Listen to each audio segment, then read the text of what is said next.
We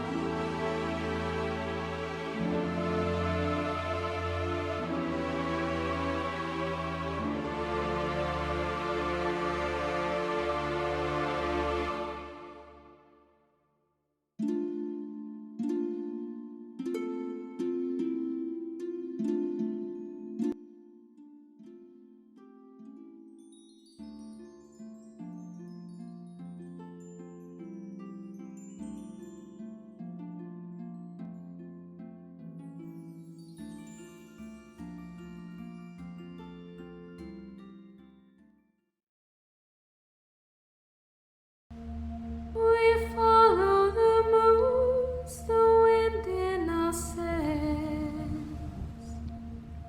Adventure will call. You will all hear our tale.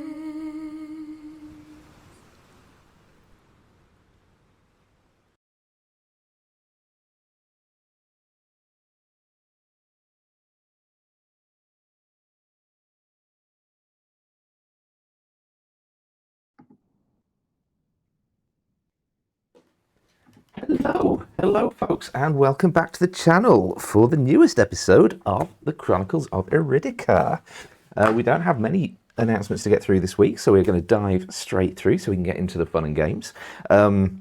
Starting with, as always, our love for all things Game Tea. Game Tea are a absolutely wonderful UK-based company which does a wide, massive range of all sorts of tabletop accessories, everything from dice trays, hats, t-shirts, leather goods, backpacks, pin badges, all sorts of amazing stuff. We're all huge fans of them here. I have my tray full of Game Tea dice ready to roll. I love them. If you go to gametea.co.uk/Iridica or use the code Iridica at checkout, you can get yourself 5% off. And with Valentine's Day coming around the corner, be nice to the other nerd in your life. So go show them some love. We love them. And also giving thanks, as always, to tabletopaudio.com for being the providers of our background ambience. They have a massive range of free-to-use background soundtracks for all sorts of different scenarios. Tabletopaudio.com, go show them some love. And of course, if you enjoy the shenanigans and you want to keep up, please like, follow, subscribe, delete as appropriate. It all helps the channel and it makes us feel all warm and fuzzy inside. Great place to start is the Discord. We've got a little community there, but it is ever growing and has a wide range. I keep saying wide, right? I literally have nothing else in my vocabulary apparently. Got all of the session recaps, world lore, visual aids, all kinds of brilliant stuff in there. So you'll just come hang around, chat rubbish with us, look at pictures of my rats. They're adorable. So, all that said and done, session recap. Last session. So, Sparrow made a bargain with Nefestra. Again. Now into double figures.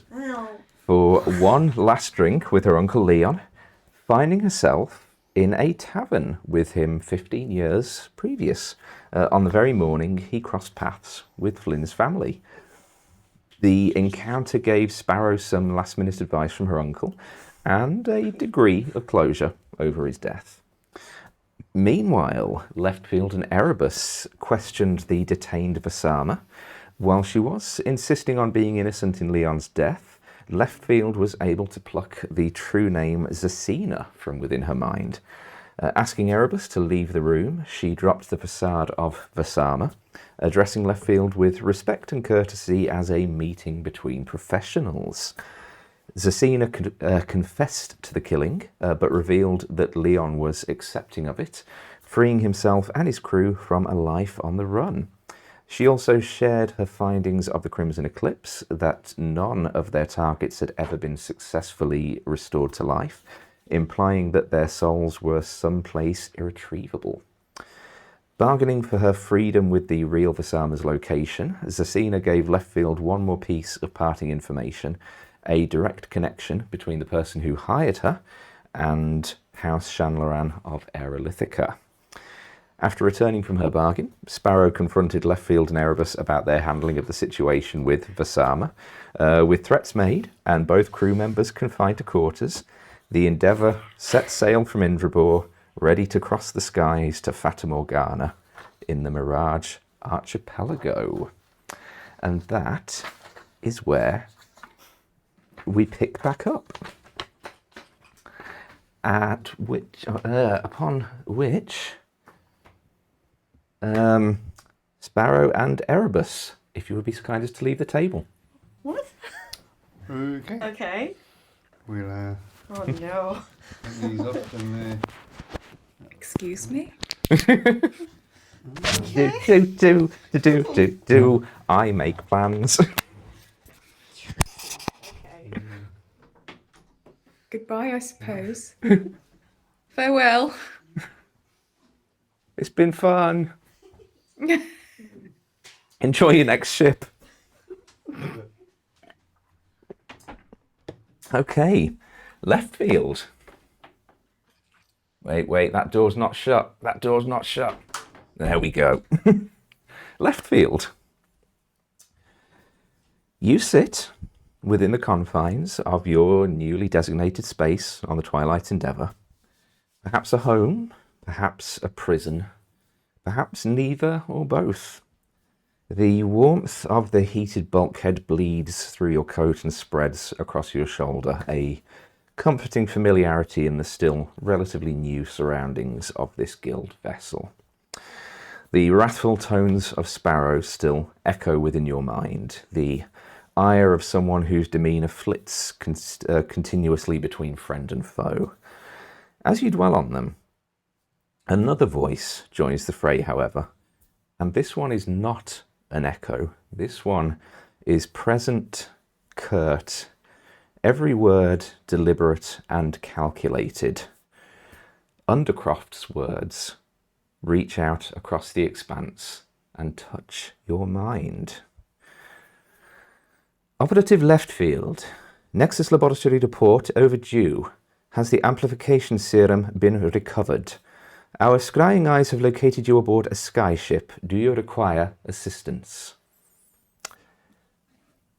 Now, you would recognise this as a sending spell, so you do know that you have 25 words with which to reply.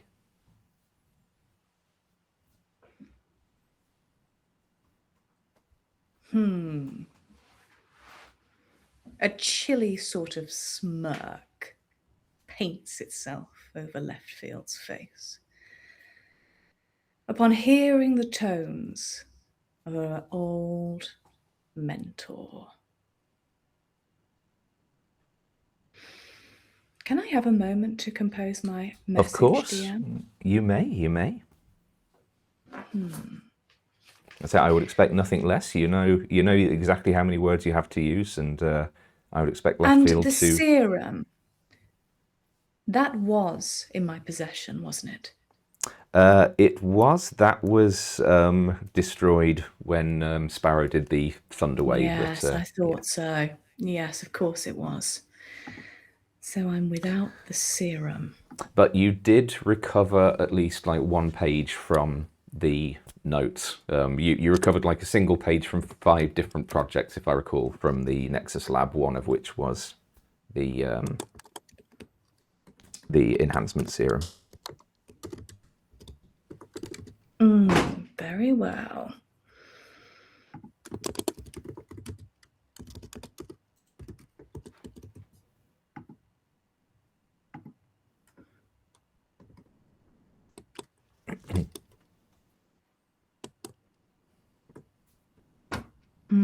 Oh gosh, I don't know how to phrase this. Well, I do know how to phrase it, but I don't know how to phrase it in such a way that it isn't going to end in imminent trouble for someone. Oh, we embrace trouble here. Mm-hmm.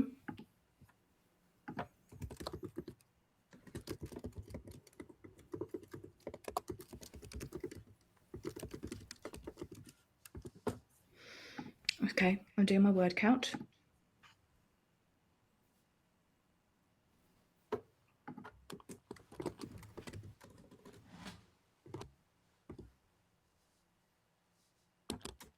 Also for those at home who enjoy their classic movies, yes, I was basing Undercroft's voice on the best version of Peter Cushing that I could do. Nice.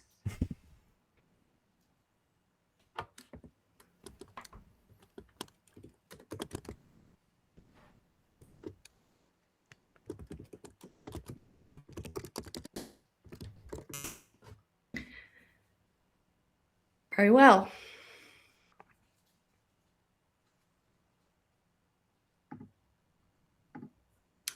I am going to focus then on this distant voice as I think the words, sending them across the abyss of space. Report. Research secure. Serum, unfortunately, destroyed. I am operational. No assistance required. Your friend, Leftfield.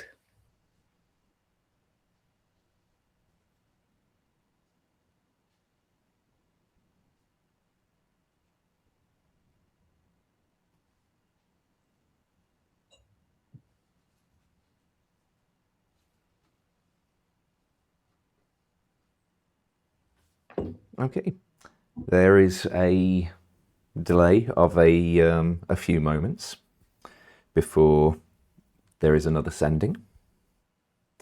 Which, bear with me a second while I compose my 25 words. It's like old-fashioned texting, isn't it? Yeah. You have to be very succinct when you're paying 10 pence a word.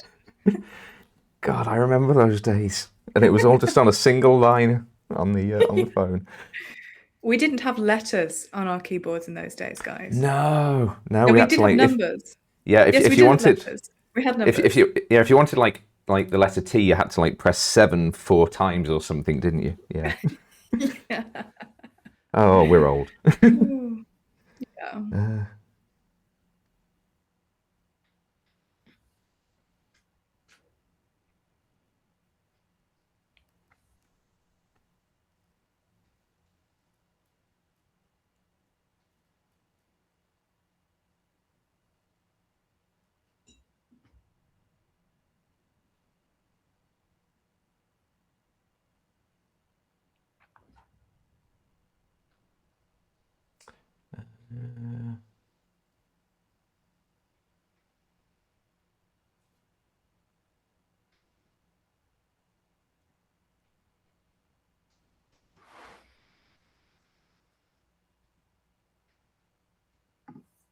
Yeah, I don't need all 25. But yes, after a brief pause, there is a follow-up. Understood. We'll contact again in 10 days. What is your ship's current destination?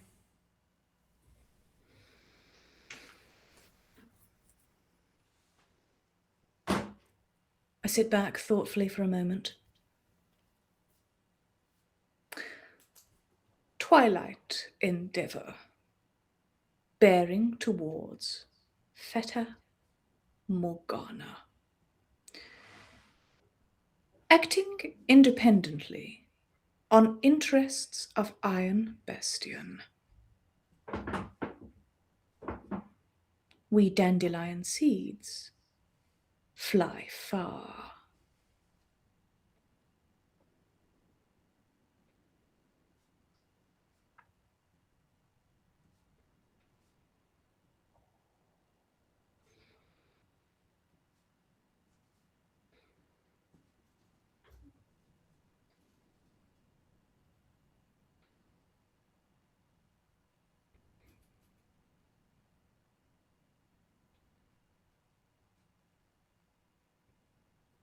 Okay, a few moments pass, and it seems that there are no further messages coming. So Right, I will summon everyone else back in.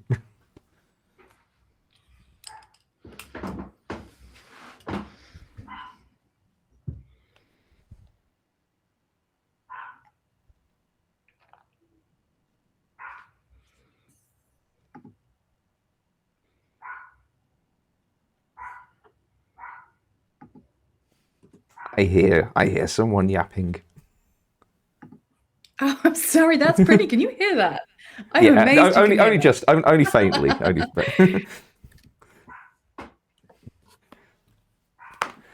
Oh, she's It's all right, downstairs. It's all right, ships have a ship's cat. Why not a ship's dog?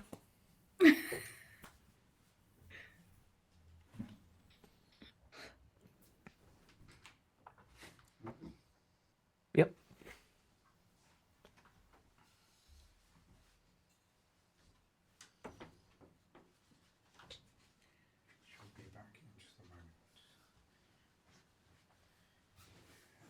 So, who was your backup character again? Haven't really got one.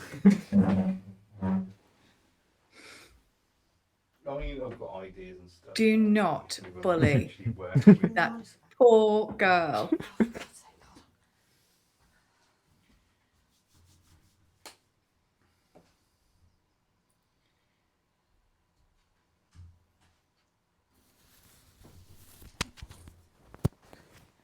You look far too pleased with yourself. We'll put it in. Oh, it's fine. You Okay. both look far too pleased with yourself. Okay, so silence. Don't do shit like that to me, God.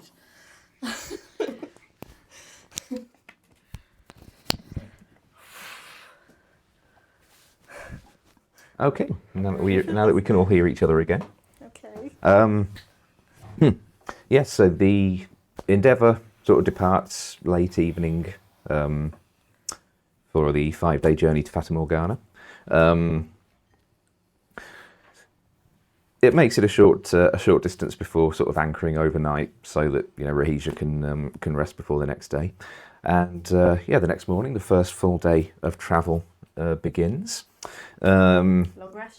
Yep, you can all mark off a long rest. At present, there's no need for Marin to light weave because for the moment you are still... Indrabor is kind of very central in the Arcanum. So for the first day of travel, you're still basically flying over Arcanum land masses. So light weaving is... it's an option, but it's not a necessity, as generally ships at this point sort of make do with flying from sort of one marker to the next.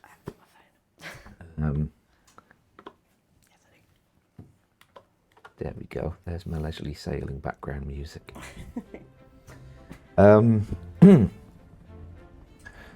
Early on in the first day, sort of getting on late morning, 10 o'clock-ish, Erebus, you hear a knocking at your cabin door. Who is it? It's... Yes. Well, I'm thinking, hang on. Mm-hmm. Nimbus? Oh, just come in here. I'll open the door and let him in. Nimbus. You open the door, and to your absolute shock, it's actually Flynn stood there, not the cat. I'll pretend like, oh, I was expecting the cat, Nimbus. Oh, I've been working on my deception skills. Oh, well, they're getting better. I'm going to become a powerful Decepticon. Right. Anyway, I have something very important that you're needed for. What is it? It's so important I can't tell you. Do you know? Hmm? Do you actually know what it is? Or did you just send to get me? The second one. Okay, come on. I'll come with you then. Come on then. And he escorts you out of your cabin, and immediately to the right, rather than heading up towards the central decks, he leads you to the rec room. He opens up the doors. It's all kind of nicely furnished in there. Notably, in the middle of the room, in one of the armchairs, which has been sort of pulled forward a little bit to a more central position, Azan is sat there, and she seems to have a kind of very pleasant, welcoming expression on her face, and she has a small notebook gently resting on her lap, and sort of opposite her there are a combination of like a couple of chairs and sort of a large reclining beanbag cushion type thing, sort of in a bit of a semicircle opposite her. Erebus, please do come and take a seat. I'll have a look around. I'm guessing we're the only two in here. Yeah, and Flynn. Okay. Right. Okay, gotta go.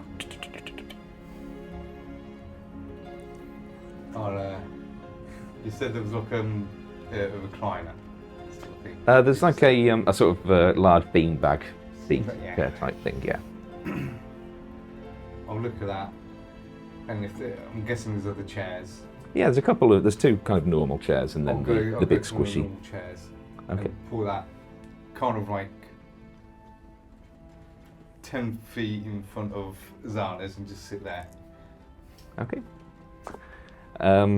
Leftfield. Hello.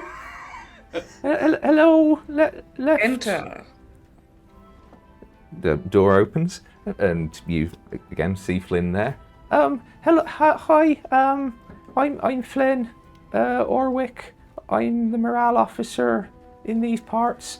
I have a very important thing that I need you for. Please, if you don't mind, you're quite scary. We have been introduced several times, Mr. Orwick. I know I'm very forgettable. What is the nature of your engagement? Ship security.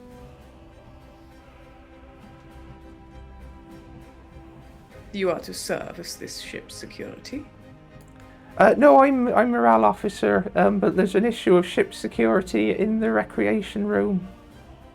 It urgently needs you. You know, Please. Mr. Orwick, you could have just said it was a secret mission. That's the type of thing spies like. Oh, it's a secret mission. Oh, then I would be pleased to accompany you. Oh, good. Does confined to quarters mean nothing on this ship? Not to this boy, no. Oh. And yeah, Flynn leads you down the corridor into the open space of the rec room where you see Azan is sat there, Erebus sat opposite, and she beckons you in. Leftfield, please do make yourself comfortable. I've got a pot of tea brewing. I'll look at. I look feel at my Leftfield. morale rising with every step I take closer to Mr. Erebus. I'll look at Leftfield, look at Zarnes, look at Finn, and be like, oh, for fuck's sake. Okay. Sparrow. Your mic higher. Sparrow. Oh, fuck. What, Sparrow. Flynn? Sparrow. What? Sparrow. Flynn, you know you can just come in, Flynn. What's up? There's a fire in the rec room. What the fuck, Flynn? There's a fire in the rec room. There's a fire in the rec room. There's people who can deal with that, Flynn. Who? Well, oh fuck me, I'm the captain. All right, yeah, okay, fine. Sorry, yeah, I'll go muttering to myself. Just because I'm a fucking druid doesn't mean I have to deal with every fucking fire on this ship. Is it your books, Flynn? Is that the problem? Yes, all of the books are on fire. It's a How did all tragedy. the books get on fucking fire, Flynn? Fallon did it. Inside check. Okay.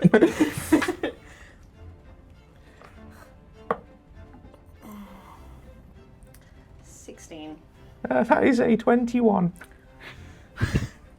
What the fuck is Fallon doing? Oh, you know what? Fine, Flynn, let's just deal with it. I've got stuff to do.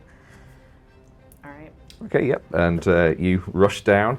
There is no telltale smell of smoke or burning pages as you approach the rec room. And as you enter, you see the sight of Leftfield, Erebus, and Azanis. Flynn. I'll go and fetch the tea. Flynn.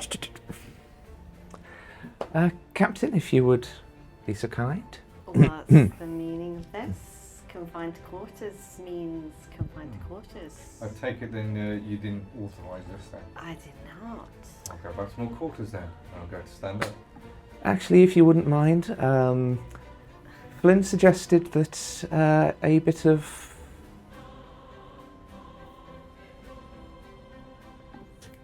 vocalising our tensions between crew members might be a good way to smooth things out, get some, I believe he said, get the morale better again. Of course he did. Do I take it that you are using your position as doctor to ensure this is happening? I am. It's not just your physical well-beings that it's my job to look after, and if there are tensions amongst crew members, I think it's good if we get these out in the open. So I'm trying to healthily mourn my uncle. I do not feel this is the right time, but if you do, then I will participate. she gestures towards the remaining seat. What is the seating arrangement? Like now that sit back Leftfield and Erebus have sat down, like where? So Erebus, you took the centre seat, didn't you? Because you were directly opposite Azanis. Yeah. Leftfield, would you have gone for a nice kind of firm, sturdy chair or a big squishy beanbag? I feel like I know the answer to this, but The sturdy chair and the back to the wall. Always. okay. There is a big squishy beanbag available. Sparrow stands. She's going to sort of lean against the back wall with her arms crossed. Just, yeah. Do you not feel you would be more receptive if you took a more relaxed posture, Sparrow? My relaxed posture would be as an animal that can curl up and not pay attention to any of this. Fine, I'll sit in the fucking beanbag. Yeah, so you've got, like, she tries to get comfortable and she's just like... Alright. I'll get off the chair and be like, have this, and I'll stand to the side. Alright, I'll take the chair. Now, there have obviously been some tensions, which resulted in Leftfield and Erebus being confined to quarters. So, who would like to start? What are we starting exactly? We're going to talk about the sources of our tensions. We're going to talk about what we can do to make the working arrangement more agreeable. I think the source of this is Leftfield, considering she killed the whole crew. Let's try and avoid I think, and let's start with I feel. Erebus, how do you feel about the current state of ship's morale, interpersonal relationships and whatnot?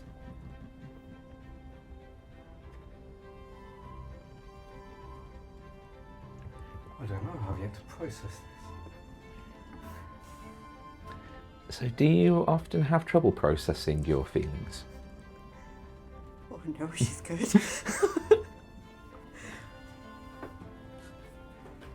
I, like my targets, try to kill them.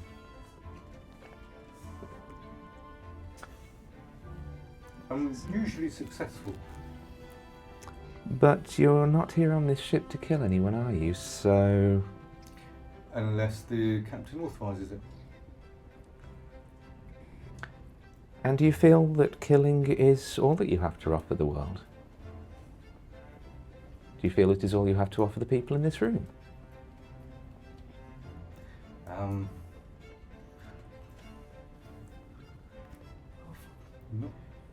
the past 10 years I've not done much else. It's usually go kill this person, go kill this person, up until I met Captain Leon, Captain Turin. Yeah, since other than that, and you know, before that, yeah, it was go kill this person. But do you feel that you aren't able to pursue any other options? You say this is all you've done for 10 years. I, for the last 10 years, have never painted. But in the last few weeks, Rahija has been teaching me a little. The fact that I haven't painted before didn't mean that I can't start now. You've been reading books, Aramis.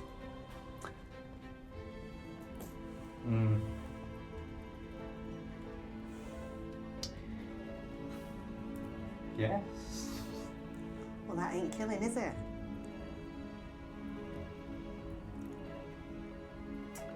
No. I read books. Okay, so there are creative endeavours which do hold your interest. I read books. I'm not going to write any. You can enjoy creativity without having to create something yourself.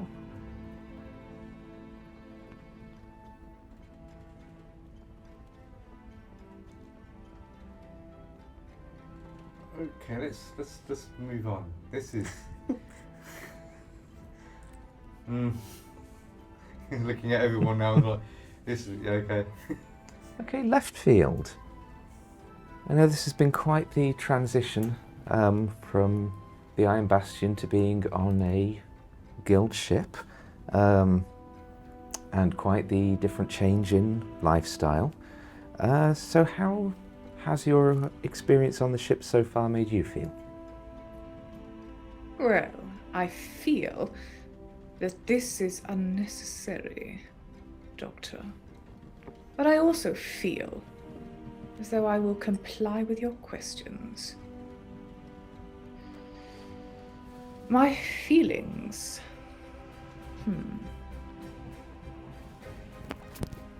Well, they have been, let us say, subject to the turbulence of others. I am buffeted by crosswinds beyond my control.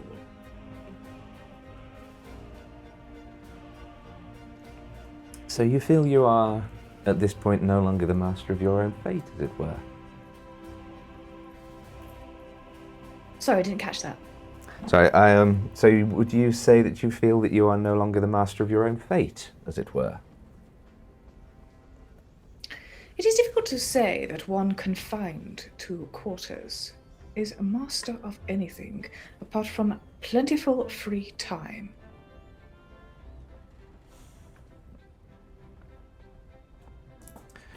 It's not supposed to be comfortable. I believe this is my turn to speak, isn't it, Captain? Or do ranks not apply in this room, Dr. Azanis? All right. This is a room of equals, yes? A room of equals, you say? Well, how very interesting. There are many things that I could say to someone I considered my equal. Unfortunately, I do not see them. Not in this room, at least.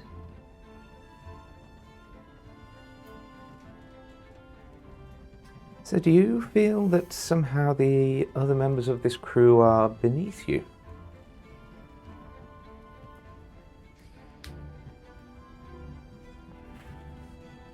Would it be remarkable if I said yes?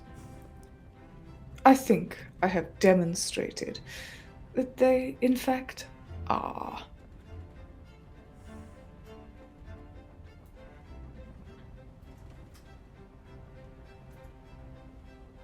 Very well, Leftfield. Could you tell me one thing you know about Lexi?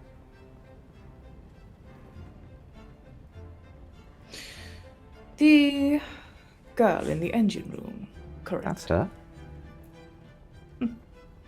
Kind enough to leave my sleep undisturbed, unlike some others.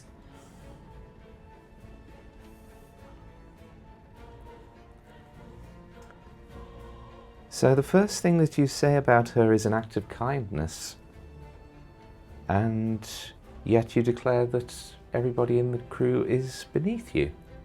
Do you feel that acts of kindness are somehow acts of weakness? Dr. Azanes, in your very noble profession, which is, of course, medicine, would you rather be kind to a patient or be useful? I don't see the two of those as being mutually exclusive.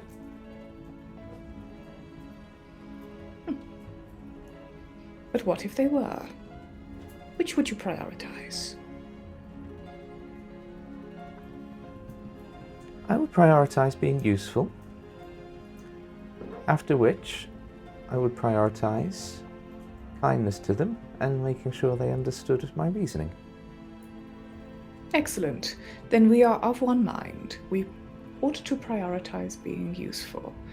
Unfortunately, on this ship, it seems that usefulness is a quality undervalued.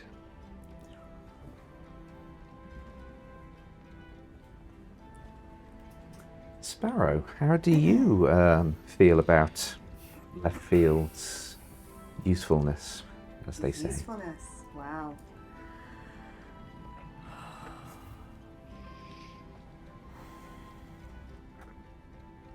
This is the whole session. All right.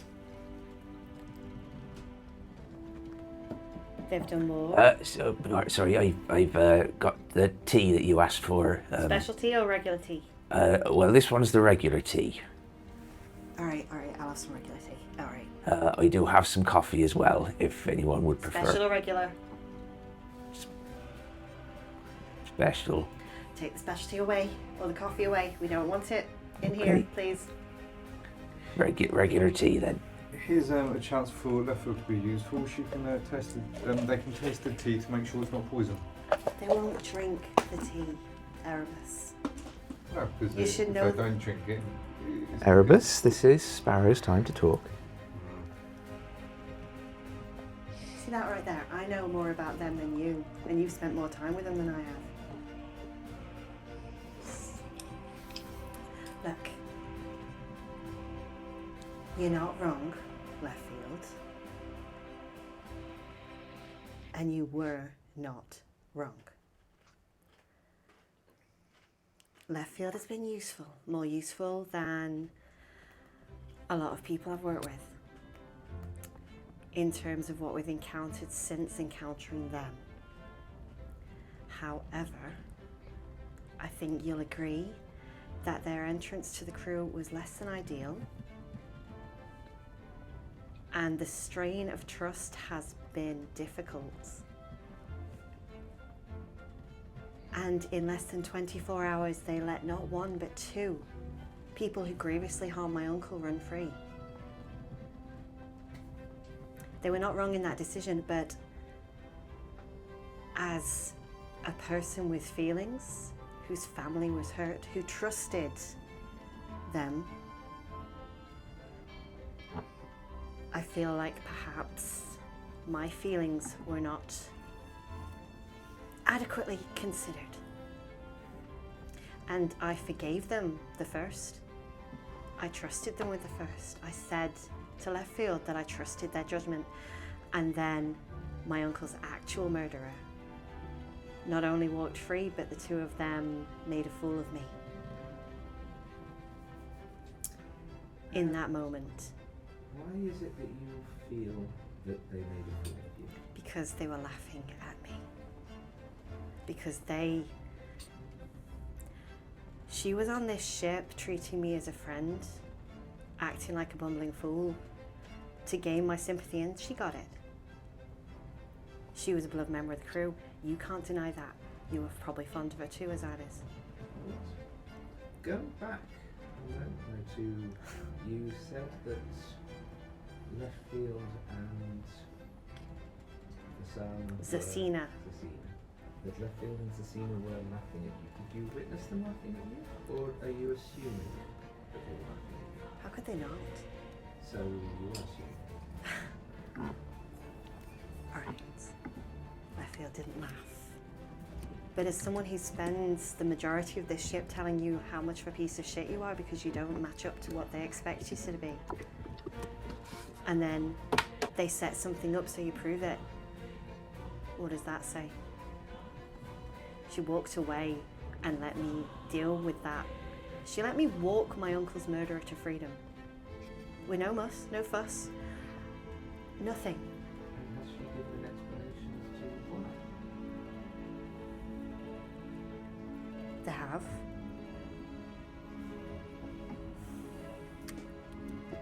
And I just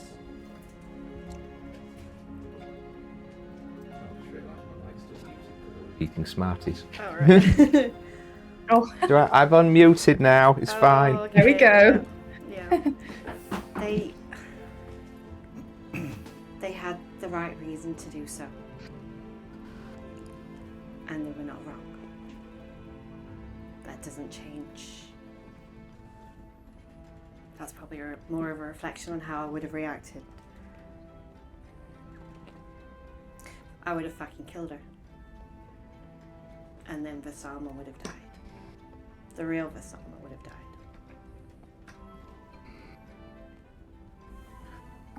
So,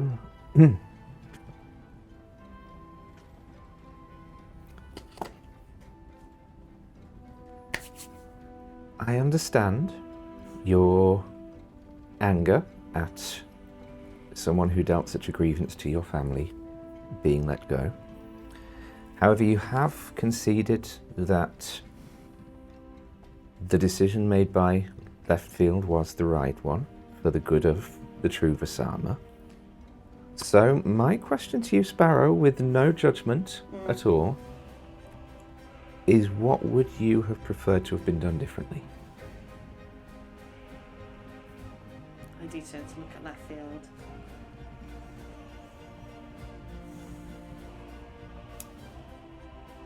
I would have trusted you. If you'd have said to me you had suspicions, just any explanation whatsoever. If you said we were suspicious that it was Vasama's knife, if you'd given me something to treat her with a little bit more suspicion so that I didn't fucking thank her for being the last person. All right, let's try and tone down the language. Let's try and keep it civil. Really? Really? This is a safe space.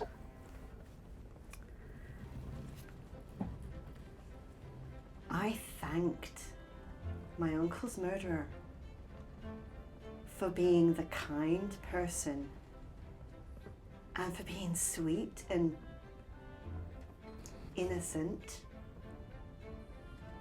and being the last person that he spoke to, because I thought he'd had a conversation with Vasama. I thanked my uncle's murderer for being the last person he spoke to.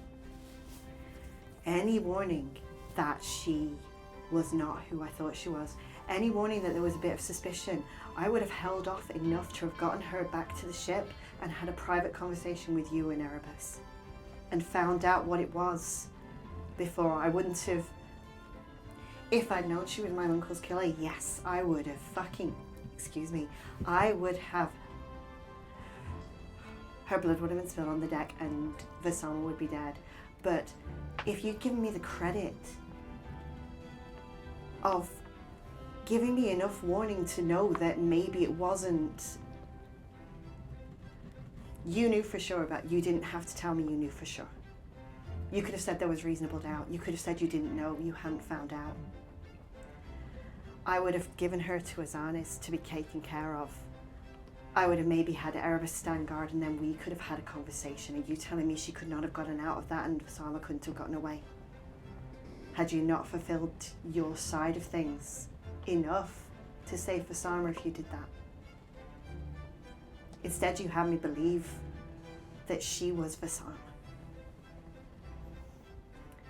And that girl, I've taken care of that girl since she got on this ship, and I showed her that care again with my uncle's blood on her hands. You telling me she didn't smirk all the fuck? This is gonna kill me, as honest. You telling me she didn't smirk at my expense as she walked off that ship? You telling me you didn't have a small smile knowing that I'd done that? You treated me for a fool. On the worst moments of my life, you treated me for a fool. And all you had to do was give me the same trust and credit that I'd given you. Because I did trust you. I'd trust anything you said at that point. Well, that was before you... Again, this is gonna kill me, as honest. I can't keep... Ugh. You charmed me when I trusted you. And you did it so you could dress me up. That was an insult. That cracked the trust we'd grown there and then. And then, do you not understand how that felt? Leftfield. Captain Sparrow. I think it's still my turn to talk, isn't it, Alanis? You did ask Leftfield a question. Would you like? I don't know, I don't really want to hear their voice, but sure. Very well. Leftfield, please do go on. It isn't a question, it is a request.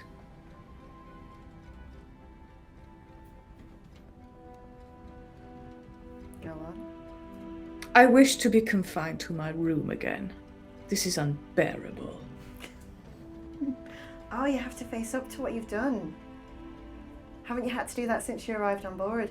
Is it often that your victims are able to look you in the face and walk around every day? Sparrow, let's try and dial down the hostility. Can I ask one question of them? And then I promise I'll behave. You won't tell me why we deserve to die that day. And I wonder if we actually didn't. Would you admit to having made a mistake with regards to my crew? Were they supposed to die Leftfield? Or was it just me and Erebus you were after? Were any of us actually supposed to die the day you came aboard? Dr. Azanes, I don't think this is doing anything good for my morale.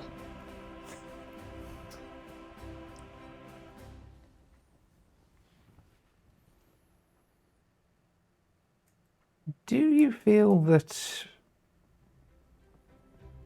opening up to your crewmates, and they are your crewmates now, is going to somehow be detrimental to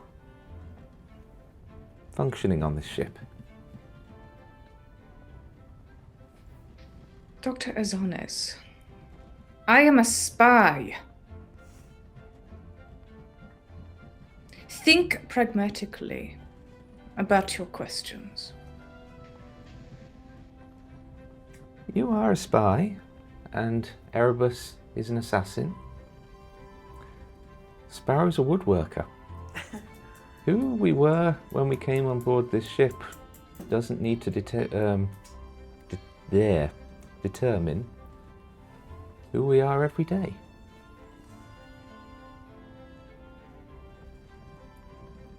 Very well, However- Doctor.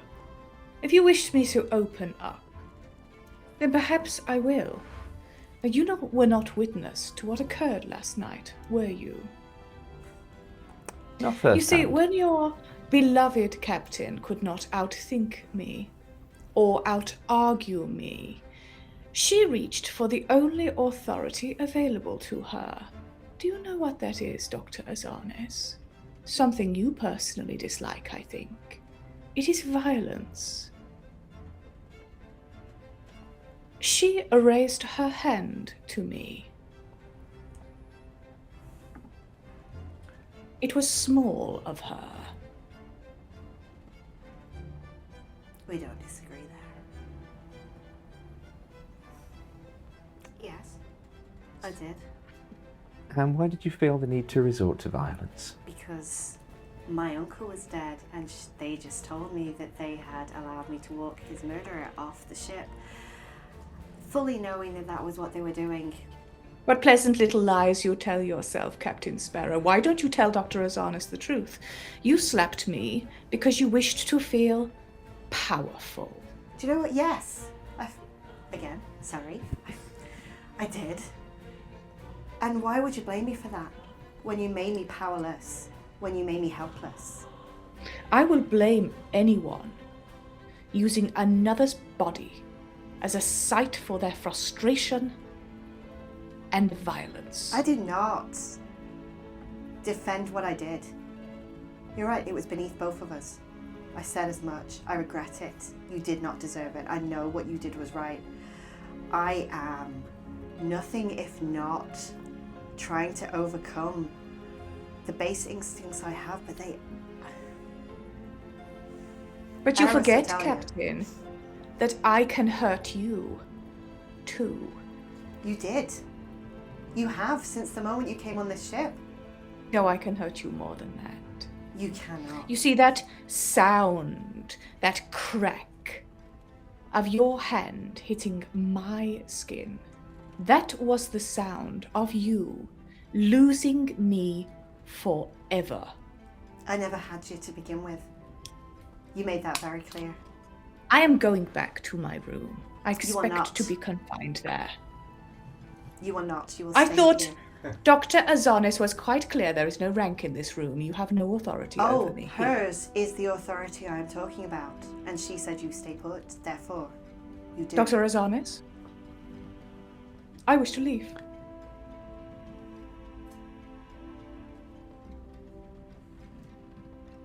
May I ask you one question, Leftfield? And then you may leave if you wish.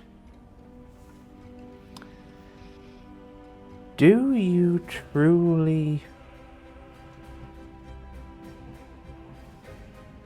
wish not to form any kind of bonds with the people who you are sharing your entire living space with? Who are, to all intents and purposes, your living companions at the moment? Dr. Azanis, I will happily form a bond with every crewmate on this ship, but not her captain. It is only right that the captain stands alone and solitary. It is only right that the captain commands authority. It is not right that the captain seeks friendship. Not with any lower rank, as she designs. Would you stop And- trying to make me a military captain? I'm not. Oh, really? I am a skyfaring captain. The ship is family. Captain might be the figurehead of that ship, but that is not. We do not isolate ourselves. That is what you saw. Yes, what you keep saying. What you saw. That anger. That me hitting you. That depth of darkness in there. That is what happens if you isolate yourself. Hey, Leftfield, you got off lightly. She just slapped you. She actually put a sword through me. That's actually true. It is Several true. times. Yeah, it is true. It What sort is- of family is it that uses corporal punishment against one another, Captain Sparrow? Piss poor one, if I'm honest, but I was not captain then, he was. And you are the first person I've raised my hand to honestly in anger. And I was ashamed of it the minute I did it. Sparrow, is there something you feel that you need to say to Leftfield regarding this incident? I did apologise already, but I'll do it again. Did you not feel shame when you stabbed? No, I didn't. It was deserved. Even Nefestra said it was deserved. Leon said it was deserved. Every single person I've spoken to about that incident has said, yeah, do you know what? He fucking deserved that. Excuse me, Azanis. Probably. Yeah, he did. I'm not going to grovel to your Leftfield, but I'm going to say the same. I regretted it. I have a passionate nature that I'm working to control. It is inexcusable and you have a right to be upset about it. And fine, you can hate me or fuck me, this is difficult as I know, Jesus. You can hate me all you like. And I wouldn't blame you for that. But stop trying to turn me into a military captain and I'll stop trying to act like one. I have been trying since you came aboard to show you kindness, and everything I have done no less for you than I would have done for any person on this ship. And you recoiled from it constantly. And I understand now that when you came to me after interrogating Zesina, that was you maybe returning that kindness. And that was perhaps the greatest gift you could give me. So I don't blame you. And I'm sorry that my reaction to that was as extreme as it was. You're acting like I broke your heart, lad, and as far as I know, You we're must barely have acquaintances. excessive time on your hands, Captain, if you can waste it on such an apology. That is the only apology I can give. Self-awareness, knowing there has to be some understanding here between both of us. I regret that, likely for the rest of my life, because I wanted what you were offering. That was true friendship, that was true loyalty, and I recognise that now from you. That was everything I've been wanting since you came out of the Fey realm. And there was a glimmer there of someone I could actually call a friend. I'll accept your apology, Captain. On one condition. That you never call me your friend. Ever. Again. I can do that. Colleague, compatriot, steward. What would you like? Agent Leftfield is fine. Fuck me, as long as that's practically a hug coming from them.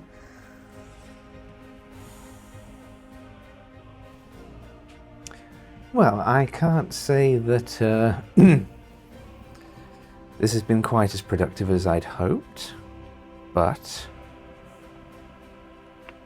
some feelings have been aired. Apologies have been offered and accepted. I suppose my key question to all of you is, can we function as a crew? I certainly hope so. We could probably function without killing each other for a while.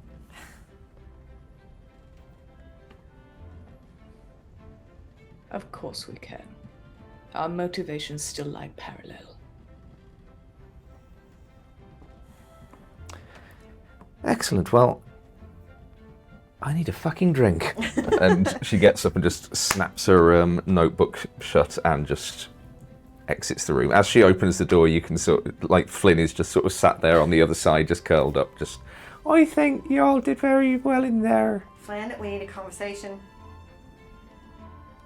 Hmm? Never mind, Flynn. Oh, wait, so Erebus is calling me upstairs. I better go and go upstairs and call him. Erebus, a moment. Now that I'm captain again. Oh, stop. Meet what occurred. You understand. Whatever your suspicions, you tell somebody. But you weren't wrong. You are no longer confined to quarters. I expect to see you doing your regular duties aboard this ship. We need to see to Fata Morgana and rescue Vasama. Did you at least get any intelligence about that? Leftfield. I know where the girl is. Is she well? That is unclear. Is she within reach? She's in Frosthelm. Oh, fuck me. We're half a world away from Frosthelm. We're going in the wrong fucking direction.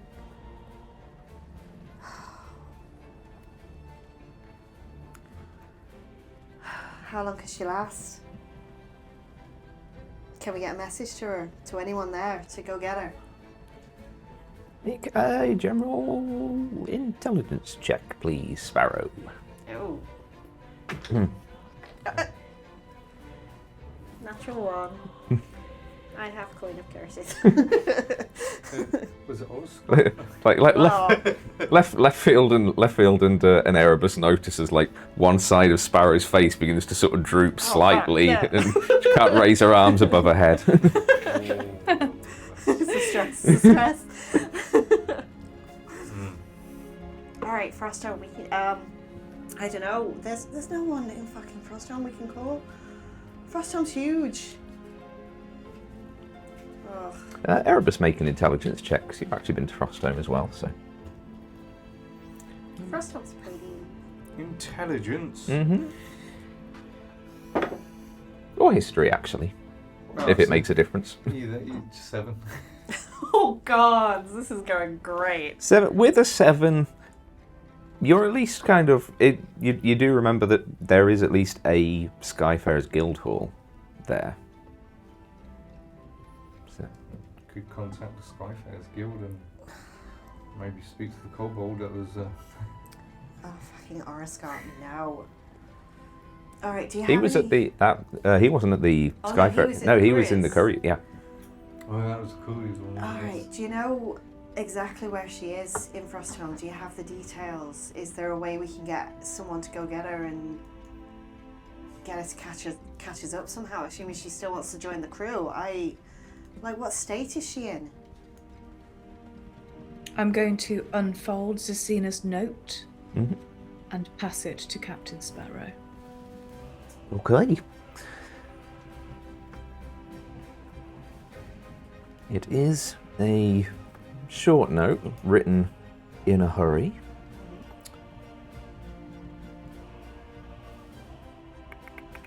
It simply says, the town of Frostholm in the nation of the Frost Garden, take the Whisperwood Road. Vasama is holed up in an old hunting lodge just outside of town. And upon reading that, I'd say you'd remember without having to do a history check, that when you rented the sled to go out to the Wolf's Teeth Mountains, you did spot a hunter's lodge on the outskirts of town that you passed. We passed right fucking by her. Oh, God. Alright, okay, we can get, there's guides there who can get to them. Okay. Alright, the minute we get to Fata Morgana, we're going to send word to the Skyfarers Guild to go and collect. You do have a direct line to the Skyfarers Guild. Do you have a sending stone? I do. Fuck, I have a sending stone. Alright, right. Okay, I need to go and let them know where she is. I need to find out how to get her to us. We could have her get us to Fata Morgana. I don't know if that's wise. Given the circumstances, or we could tell her to meet us in Skyrain for the gala. She's going to be thrilled. She's got a promotion to quartermaster before she's even been on a fucking ship. Oh, God. Thank you for that, Leftfield. We'll make sure she's safe. At the very least. Treasure that information, Captain. It was purchased very steeply. Yes, it was.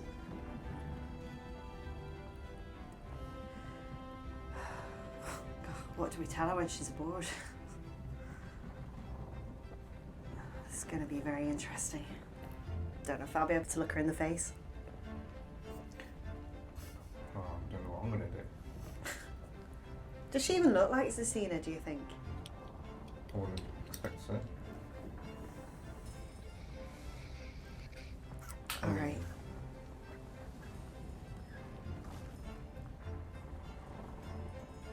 when she was in the Skyfarers Guild was actually Zasina or Vasal?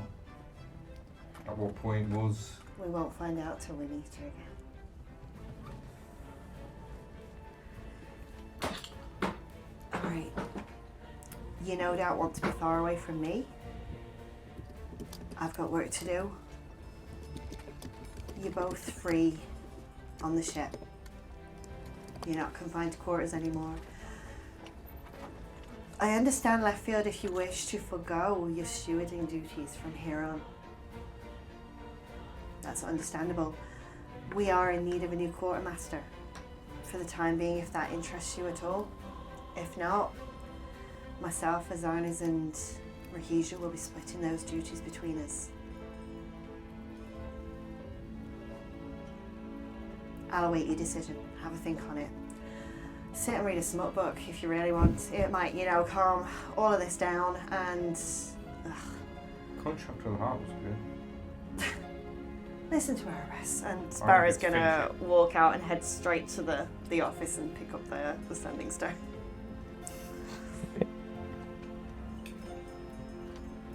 Yeah, the sending stone is in your cabin, wherever it normally sits. You have 25 words to send a message to your guild hall captain. Hold on. How many? 25. 1, 2, 3, 4, 5, 6, 7, 8, 9, 10, 11, 12. Okay. Oh no. Okay, give me. You guys, you talk amongst yourselves. This is important. Okay. Leftfield and Erebus. What will you be doing? We have got a 5-day journey ahead, so we don't need to, go into detail for every moment of every day. But is there anything particular that either of you wish to achieve on day 1 of this voyage? I think walking out of there would probably go to Leftfield's side. I hate to admit it, but you were right. Thank you, Mr. Erebus. And in the end, I don't believe I could have gotten Zasina into the situation where she was forced to confess without your help, which was stalwart. You placed a lot of trust in me in that moment, and I appreciate it. Perhaps we can make a useful intelligencer out of you after all. Now, we must make plans for the assassins. Mm-hmm. I would like to see those munitions, after all. Okay. I think, and I'm being humble here, I think I'll leave the clever side of things to you. Just point me to what needs killing. At least I can do that. What was the date of the... More of a precision weapon, if you like, as opposed to blunt. What was the date of the gala, sorry? You be the surgeon. I can't remember. You'll have to look it up on Discord. Sorry, it's Gary. But you'd have to wield me correctly, otherwise you might cut yourself. Very astute, Mr. Erebus. Very, very true. Obviously, those under the that authority we... of the captain. Of course. Those that we engage with in Fata Morgana are much like you. They are weapons, and we don't blame the dagger for cutting us. We blame the hand that wields it. And so you'll understand why it might not be necessary to kill all that are present in the assassin's nest.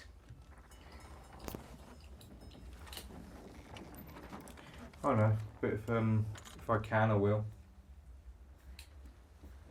I realize this is very personal to you, Mr. Erebus, and I will not stand in your way in that regard. But remember, it is House Shanlaran. They are our true targets. If there is one person I would like to spare, an old man by the name of Mage Bane. He was okay to me. So, but the rest, I'd like to slit their throats. I understand the value of a mentor, Mr. Erebus. Oh, he was not a More mentor. than He you. just showed me compassion. Unlike my mentor, who beat me most of the time.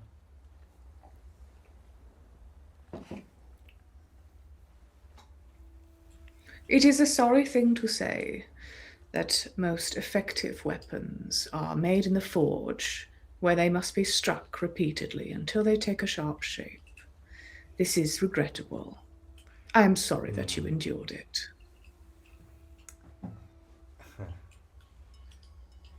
Yeah, it might have been. Anyway, let's carry on. Okay, well, first up, everybody who doesn't already have inspiration, you can have inspiration for that lovely therapy session. Oh. I have 2 tokens here. I don't know who they belong to, or rather who needs to. I have one. I'm okay. There we go. Hey, I've got it. Thank you.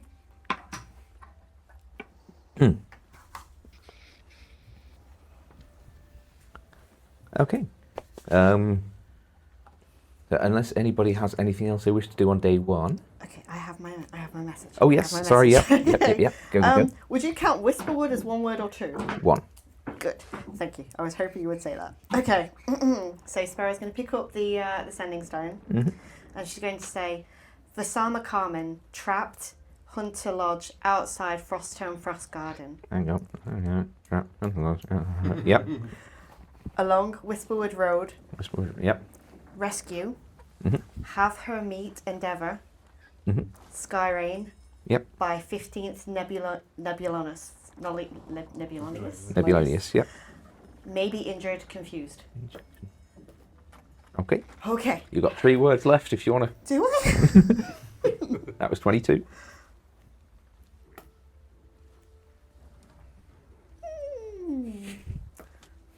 Peace out, Holmes. Yeah. That was so hard.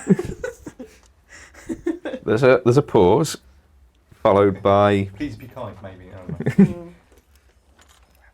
I mean, you could have signed off with like fair winds or something. Oh but, shit! I could have done that. That would have been professional. That's not Yeah. inspiring. Okay. yeah. After a moment, you do hear a response back from your Guildhall captain, Captain Galewind. His kind of thick sort of drawl echoes from the stone. Understood, Twilight Endeavour. Will send word to Captain Xyludor. We'll update tomorrow. Sparrow releases her breath, and she's gonna sort of sit down at the desk and just. First of all, she's gonna think he's gonna fucking hate seeing her again. Fucking Flynn. And I'm gonna go find my brother. Okay. Flynn!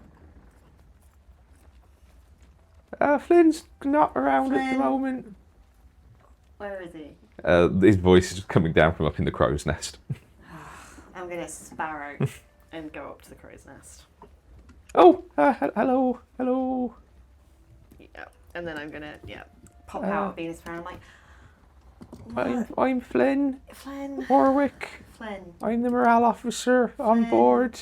Yeah, and I'm your fucking sister. Come here. And I'm gonna give him a Oh, really big hug. oh no.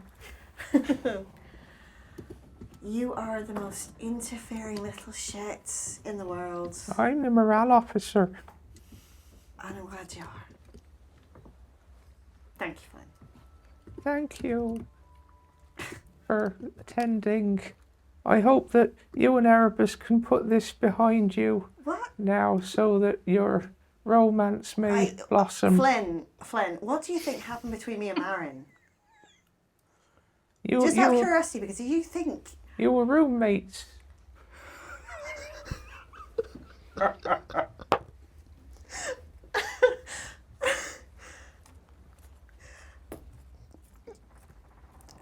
Okay, Flynn,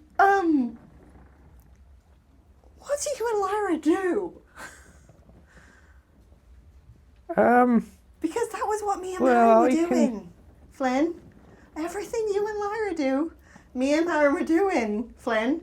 And Well, I mean that that's in the not most true. X-rated way I've not possible. once heard you ask Marion what she had for breakfast. No, because I was her fucking breakfast, Flynn.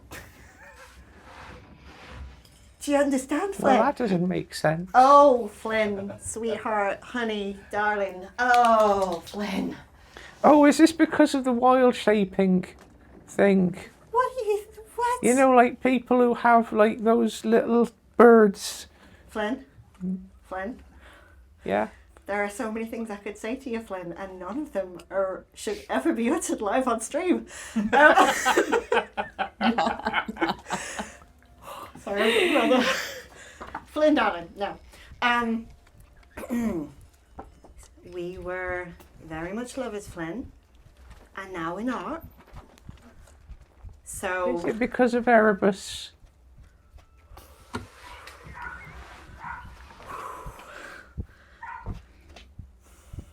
Do you know what, Flynn? Yes, I am madly in love with Erebus. I have been since the day I met him, Flynn. That's why I got so upset with him when I thought he'd lied to me.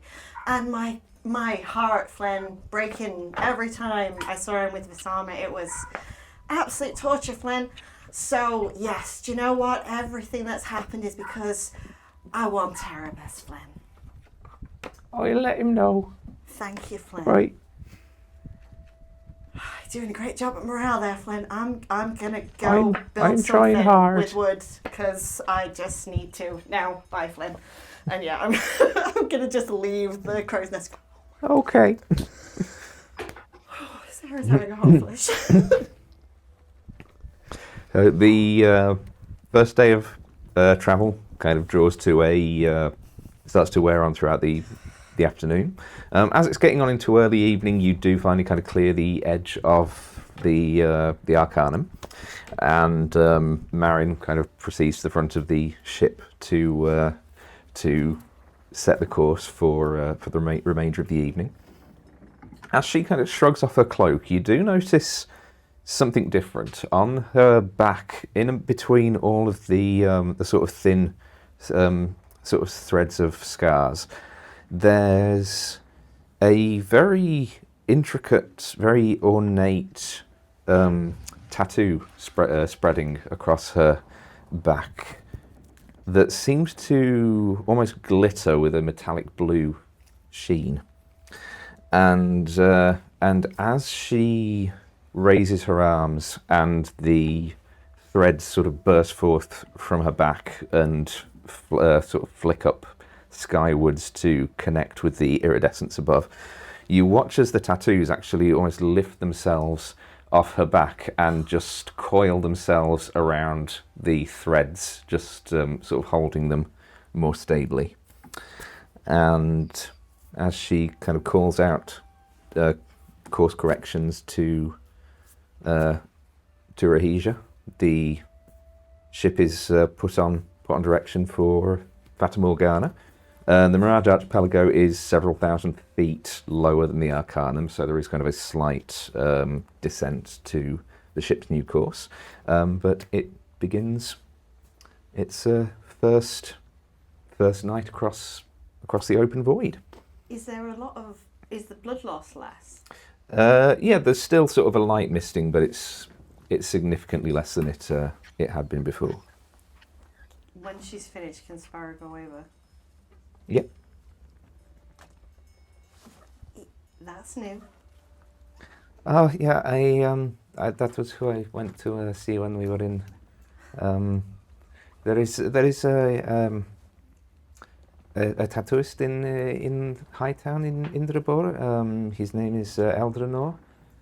He's the tattooist for the Master Lightweaver, Mistress Vistara. And honestly, I only sort of went to say that I had visited. He's not the sort of person you just kind of walk in on, but he asked me to show him what I could do, and he insisted on doing some work for free. And do you hurt less? It is a little sore, but No, I mean nothing. The weaving. Yeah, that's what I mean. It's better. Mhm. That's I'm happy for you that you've managed to do that. Yes, I was not expecting to actually have this done. He's normally kind of outside the price range of someone like me, but If you'd have said something, the ship would have absolutely put the funds up for this. I do not think the ship could have afforded him either. Do you mind if I see? Yeah, she turns around and shrugs off the cloak again. It's like there's still some kind of faint sort of bloodlines where the threads have sort of receded back into the skin, but yeah, the actual tattoos themselves, they're almost like the sort of veins of like insect wings just sort of spreading from the center of her spine and kind of up across her shoulders and down the lower back. It's beautiful. I'll have to take your word. I can't actually see it myself, so. You should. I'm pleased for you. Okay. And Sparrow's gonna like walk away after that. Now, because we have got a few days to get through, and I don't want to do like a whole set of watches every night for 5 nights. For the days that we are fully in sort of open skies, I will allow one person to do a watch for the day, but that will start with tomorrow.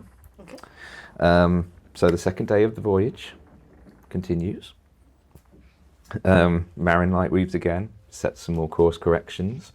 The day-to-day ship's life just kind of goes on as expected. Felon, cooks for everyone. Salon is sort of busying himself in the shop, working on orders.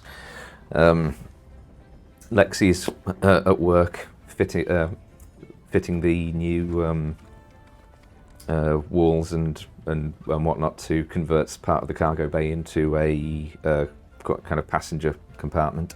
One thing I did forget to mention during the session recap was that before you left Indrabor, because I was caught up with all of the other stuff going on, when the Dawnside's first mate Navarith came to say farewell, she did bring a gift of 2 arcane cannons to further bolster the Endeavour's munitions.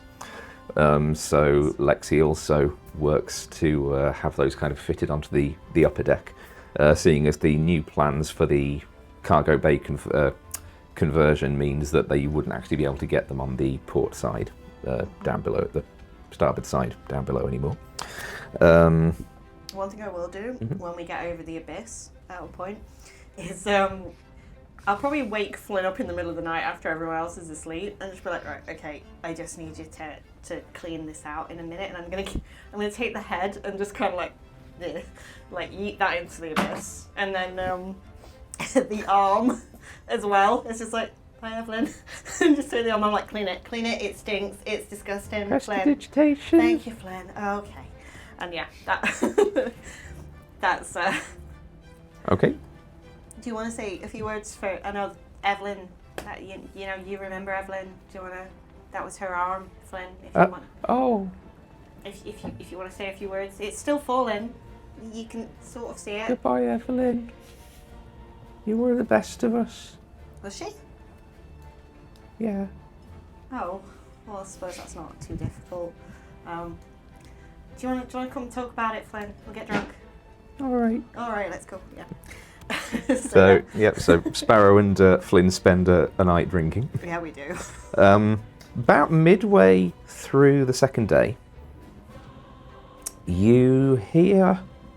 Actually, who has the highest passive perception? Me. 18. 19. Oh! Oh! Go to see it. Yeah. Okay. Definitely neither of them. Thank you. Okay, Erebus would hear first, Leftfield very shortly after, like literally just moments.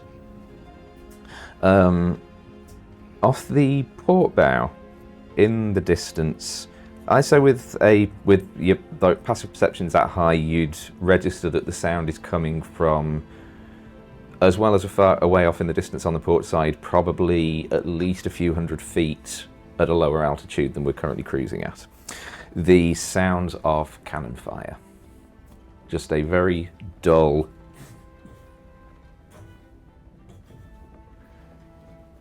echoing across the winds. Depending Can on we who I- see any ships below? Make a perception check. I was going to say, depending on where I am or who I'm next to, I'll be like, do you hear that? I'm going to use my inspiration. Okay. Okay, that was a 19. No, sorry, 16. 16.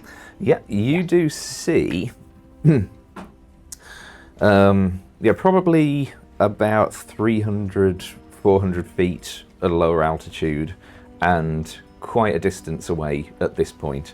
There is a storm building up in the distance off the port side, and inside that storm cloud you can see muzzle flashes, and from the very brief illumination that they're kicking up, you see that there appears to be two ships currently engaged against each other. Erebus, yeah, as soon as you kind of flag this up, Sparrow, you would be able to pick up the sounds of it as well. Sparrow's going to lean over wherever Leftfield is looking and take a look as well. Do I see the same thing? Make a perception check with I'm advantage. assuming they'll tell me. Yeah, with anyway. advantage because of the fact that it's being pointed out to you directly. Okay, I got her advantage. 23. Yeah, you spot the same forms and orange flashes. Does it look like there's just two ships? Seems like it. All right. What Nothing nations are else. these associated with?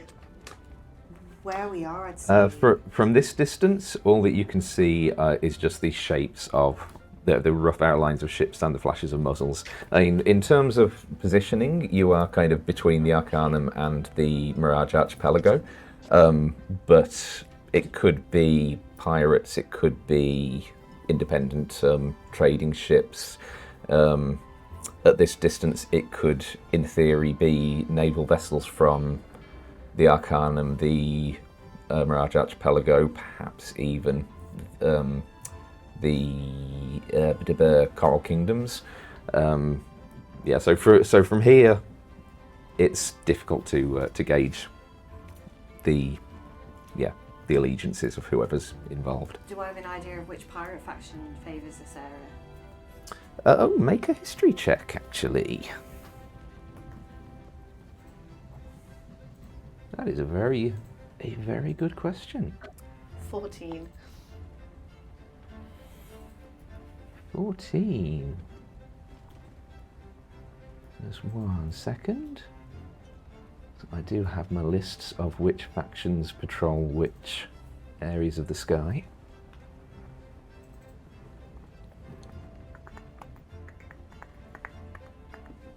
Because the Stormbreaker's territory is close, but I don't think this extends to it. There is a pirate faction called the Sable Marauders, who like to specialise in stealth raids and are known for leaving no survivors. They tend to have their ships completely painted black to blend in to the eternal night sky, and you know that they like to sort of prey on the skies around the Mirage Archipelago. As a druid, do I recognise the storm as natural or potentially made? Make a nature check. Oh my god. Come on, Frodo.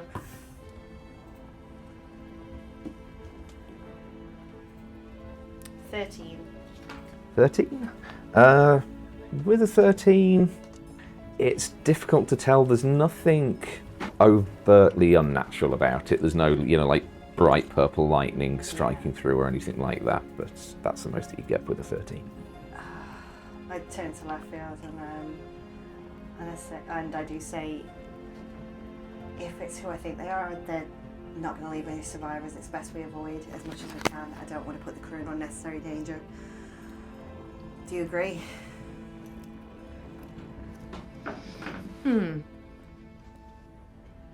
If it is as you say, Captain, are you not compelled to assist? One ship against one. Can you tell who's who from up here? Could you tell who's who in that storm cloud? Colours are hard I'm to afraid read. that I cannot. It's hard to read the colours, especially in chaos like that. If we wade in, we'll aid one side or the other. We might find ourselves the prey if we choose the wrong. You're not one to hurt some innocents if you can help it. Like as not, But we wouldn't be we're any aid. We're okay to leave them to die. We have to hope that they Mathematically speaking, Captain, if the Sable... marauders. So what were they called? The Sable... The Sable Marauders. Marauders. If the Sable Marauders take their prey and slay all of them, then they will all die. But if we were, for example, to fly over them and drop some weighty cannonballs onto one ship, there would be a chance that we hit the Sable Marauders, killing them. You both want to play the odds, is that it? If we hit the ship that is currently being attacked and we kill them all, then we have done nothing apart from deny the pirates their treasure. Well, I recently got some advice that said stay away from pirates, but I have to say, it does sound... I'm not one to want to see innocents slain. Rahija, can you take us just above? I can. Excuse me. Hopefully they'll be a little bit too involved in what they're doing to pay attention to us. We do not actually have any cannonballs, so to drop on them. But we have cannon. We do. We do. We also have an anchor, I believe. We do need that. That we do have, yes. Yeah, but we do need that. We do a pass. We take some shots. We get the fuck out if we need to get the fuck out. I can do a recce if you really need to, but I feel like perhaps Rahija won't appreciate if I go down there as a sparrow, get hit and die on a pirate ship for no reason. It would leave me with a lot of paperwork It to do when I would, got to the be guild fair, hall, yeah. And I know you're not thrilled about that, so That's a devastating thing if we manage to have some kind of cannons under the ship. I mean, I'm thinking we can turn the ship around if you really want. I You was just have to thinking hold future- everything down. I was thinking future reference of So like... are we approaching this this scuffle? The wise thing is to not. Since when have we Just so I know before we go to the break, that's all. We'll make a pass. If you're determined, Leftfield, at Erebus, are you in agreement? Try and save some lives. Mhm. Take us in. Okay. Yeah. Oh no. Not my ship. Rahija adjusts course, starts descending the ship at a sharper angle as she closes the distance between the Endeavour and this engagement, and that's where we will stop for a break. So we're going to stop for 10 minutes. I'm going to set up a encounter map that we may or may not need, but it's best to have it just in case. Yeah, we're going to stretch our legs, use a bathroom, and we'll be right back. So do not go anywhere, gang. Pirate fight.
Okay, and we are back.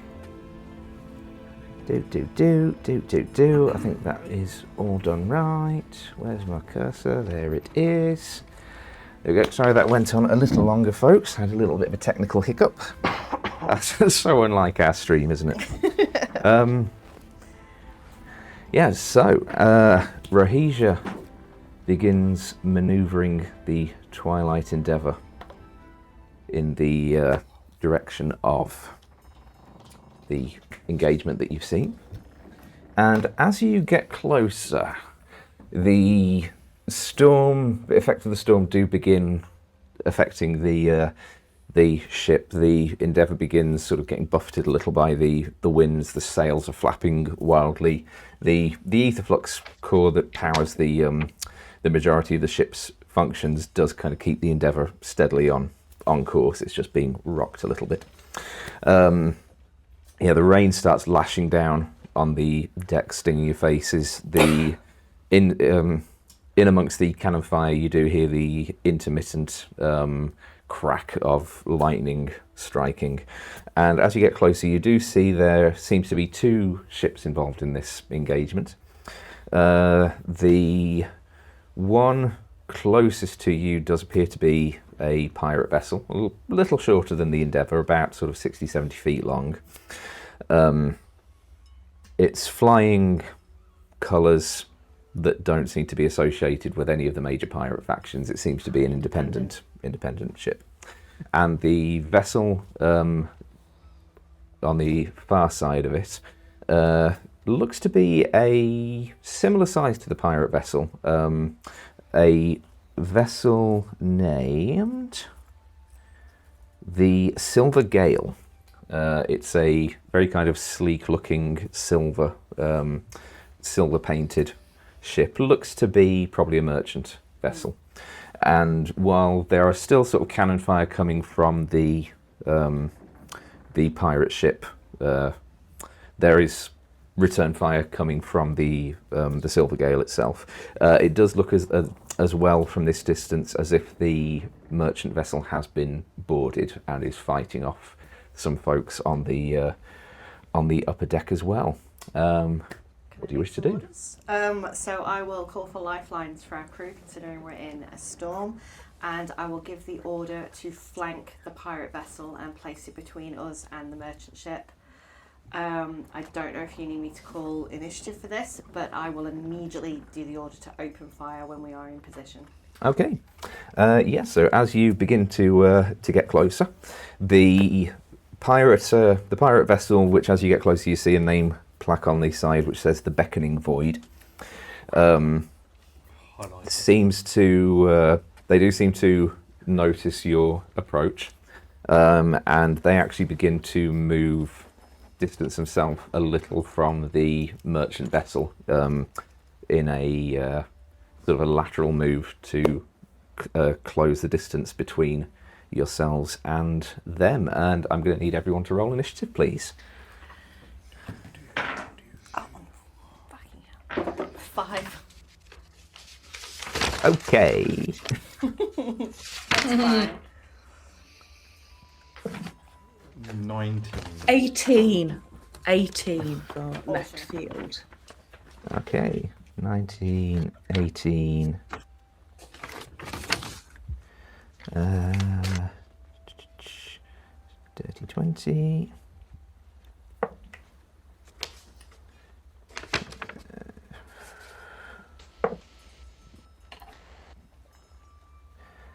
And my boy, natural 20 for Flynn. Hey. Nice.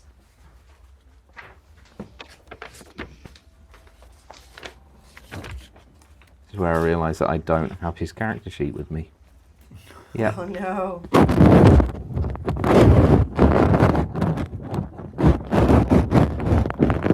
am going to have to.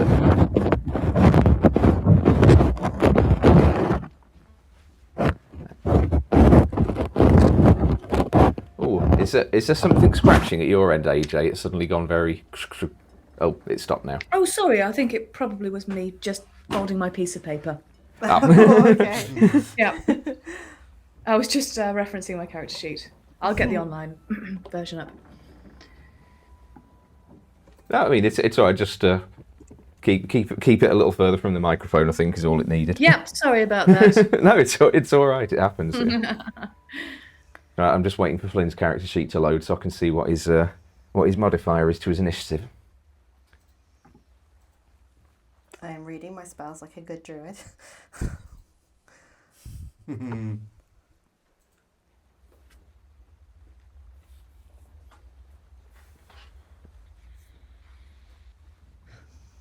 Oh, I should have brought my tablet.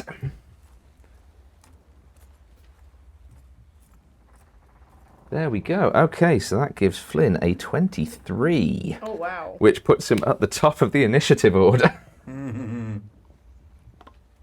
Nice. Okay.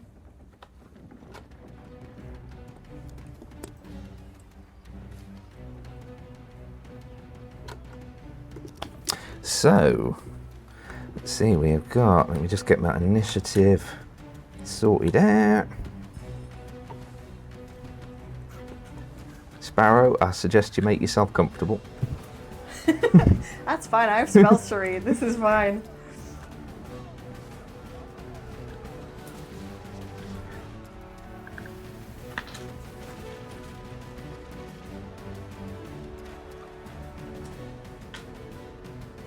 Okay. So, Flynn is up first in initiative. Should we place our minis on the end? Yep. Pop your miniatures where they would have been when... I'm assuming Combat Leftfield was started. inside Sparrow. Yeah. Yeah, so we were sort of I looking think, out. yeah, Where I was think Aaron? we was probably on the other side of Leftfield, probably looking all of us probably looking over the edge. Yeah, okay.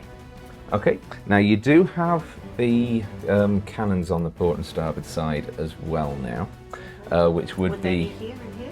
they'd be sort of midship, so around where Erebus is standing. Okay.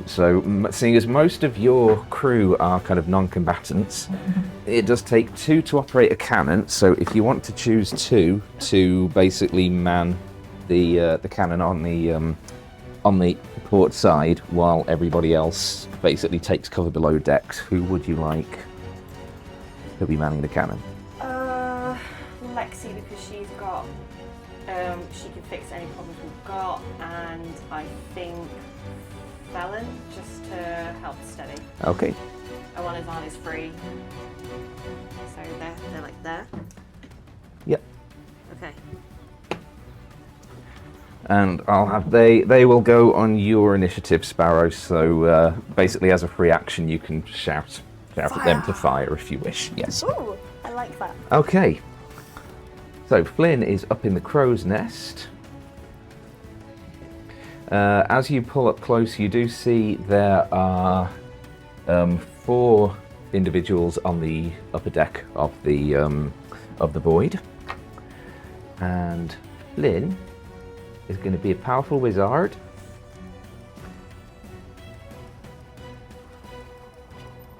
No, he doesn't have Fireball yet. Thank God. But he does have Magic Missile! So he is going to cast Magic Missile at 3rd level. 1, 2, 3, 4. So he has 5 projectiles, which he is going to do 1 on the 3, 1 each on the 3 on the deck, and 2 on the 1 at the wheel.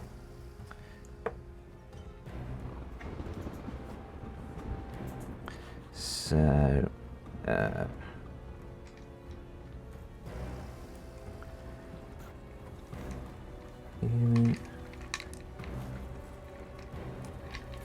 that is 5 on that guy, 3 on that guy, 3 on that one, and 4, 5, 6, 7 on that one. Yeah, so you watch as Flynn just sort of raises a hand from up in the crow's nest, and these just very flamboyantly coloured projectiles just fire out, impacting on the crew beneath.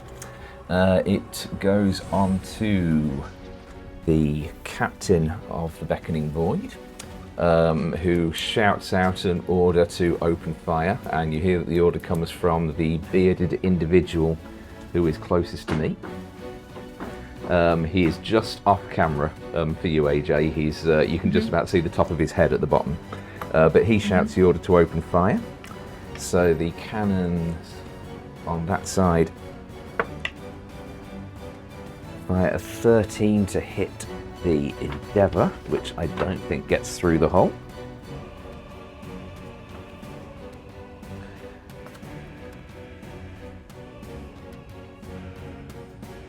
Oh, I should have had this ready.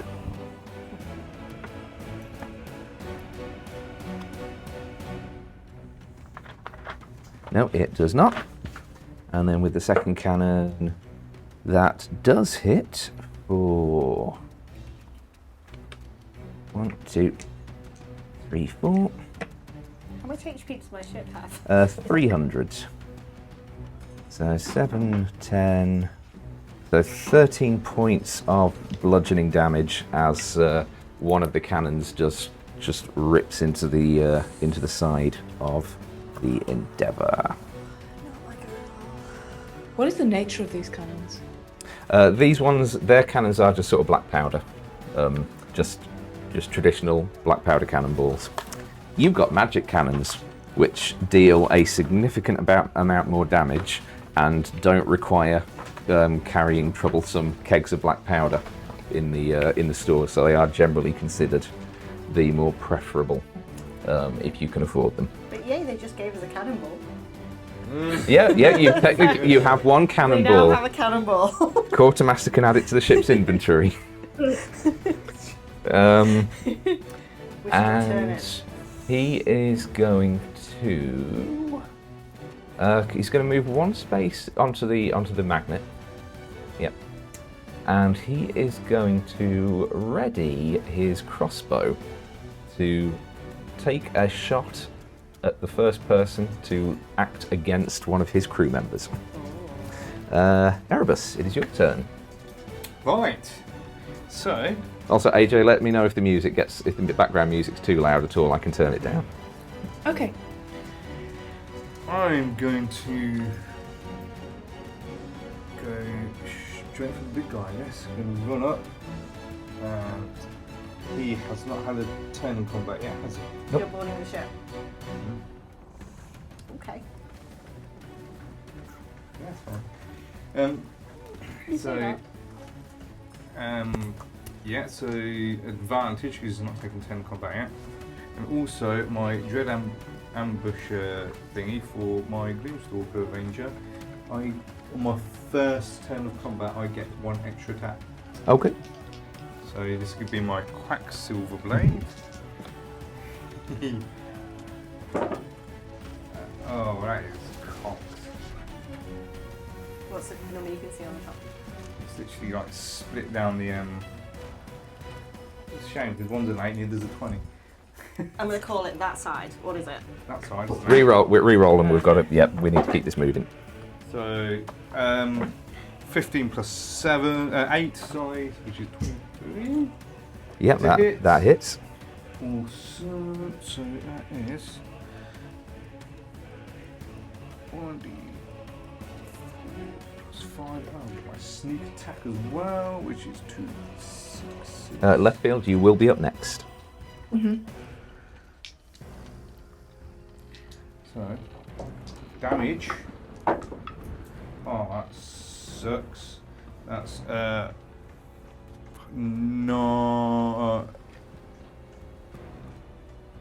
damage Okay. for my first attack, and then my. Okay, before you make your second attack, the captain gets his reaction, so he is going to fire at you with his crossbow. Yeah. That is a 22 to hit. Okay. Yeah. It is just a light crossbow, so it's just going to be 7 points of piercing damage.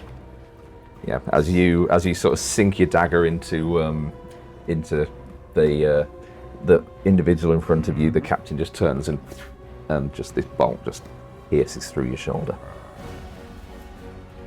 I think with my second attack, I'm not sure if I actually get advantage on my second attack with my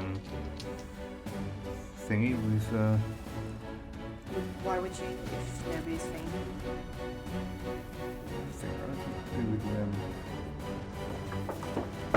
Check that later. Oh, that's a 1 anyway. Okay. 10. Offhand attack. Yep. That's a 4 on the dice, so no. Okay. Leftfield, it is your turn. I am going to be very carefully watching the cannoneers on the other ship. And I turn coldly to Captain Sparrow and say, "Tell me, Captain Sparrow, do you know the first law of thermodynamics?" I do not. Are you about to show me? Heated metal expands, does it not? It does. And the fit of a cannonball inside a cannon is necessarily extremely tight. Very much so. So what do you think would happen if I was to heat up the cannonball just as it entered the mouth of the cannon? I believe that would cause quite the explosion, don't you? I would very much like to see that.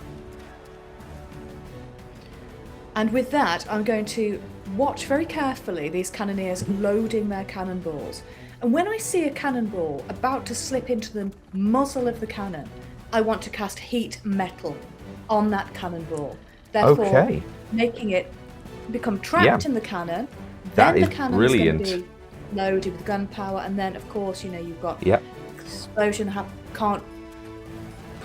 I am so on board with this. Highly technical terminology. First of all, have a point of inspiration because that is brilliant. Heat metal, does that require physical contact or is it like at a distance? It's 60 feet. Holy mother! Able to. Yeah. Brilliant. And I have just created a very, very basic sort of bomb. Yeah. That's amazing. Okay. So I would say. So I'm trying to think of what to roll for this.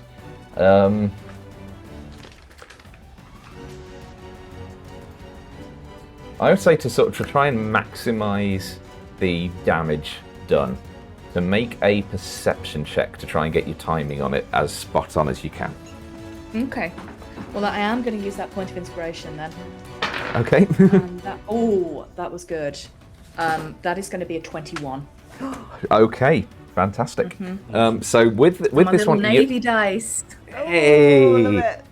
So with the beckoning void, you guys have your ship cannons on the top deck because you aren't able to have them on the middle deck. The beckoning void, their cannons are on the below decks, but you have got enough sort of a line of sight on what they're doing below decks, and you watch and you wait, and as the cannonball goes in and the gunner sort of removes their hand from it to let it start to roll down into the barrel, you cast your heat metal and it goes in. On the next turn of combat, the next person's turn in combat, which is with the pirate crew, we will see how much damage it does. Okay, and with my bonus action, as I am Master of Tactics, I am going to give the help action to Captain Sparrow. Okay. Remind me what that does? 1d4? You can roll with advantage. Oh. Okay. Okay, are you moving at all or are you staying put for now? I will stay put to monitor this cannon. Right. So, next up is the crew of the pirate ship under the captain. To make things easier, I've given them all the same initiative roll. So the fellow with the hammer turns to you, Erebus, and is just about to swing when suddenly from immediately below decks there is Leftfield, if you would be so kind as to roll 4d10, please. Nice. 4d10 coming up. Oh, it's 10.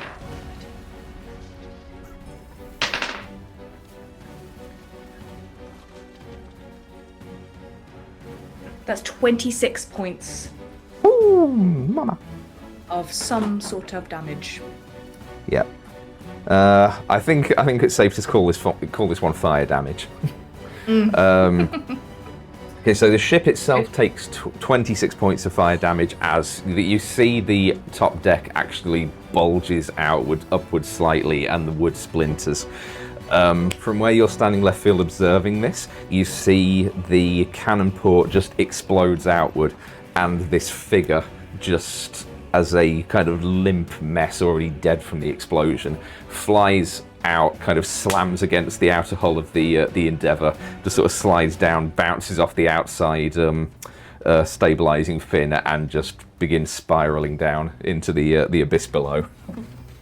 Sparrow looks very happy. I will say, because everyone is quite clustered on the top deck, the top deck of the void, that the captain, the guy with the hammer, the guy with the sword, and Erebus, you all have to make a dexterity saving throw to stay on your feet, basically.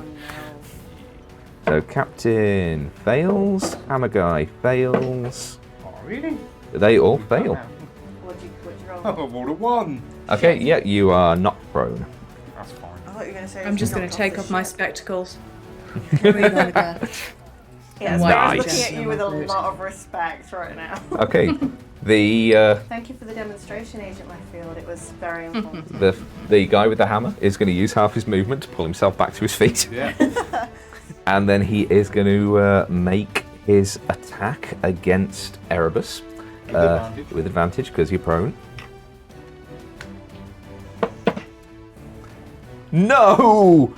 I am taking a picture of this. What is it? 20. Double natural ones. Oh, thank God. Oh. Yay! Snake eyes. Piracy just doesn't pay, guys. Piracy just does not pay.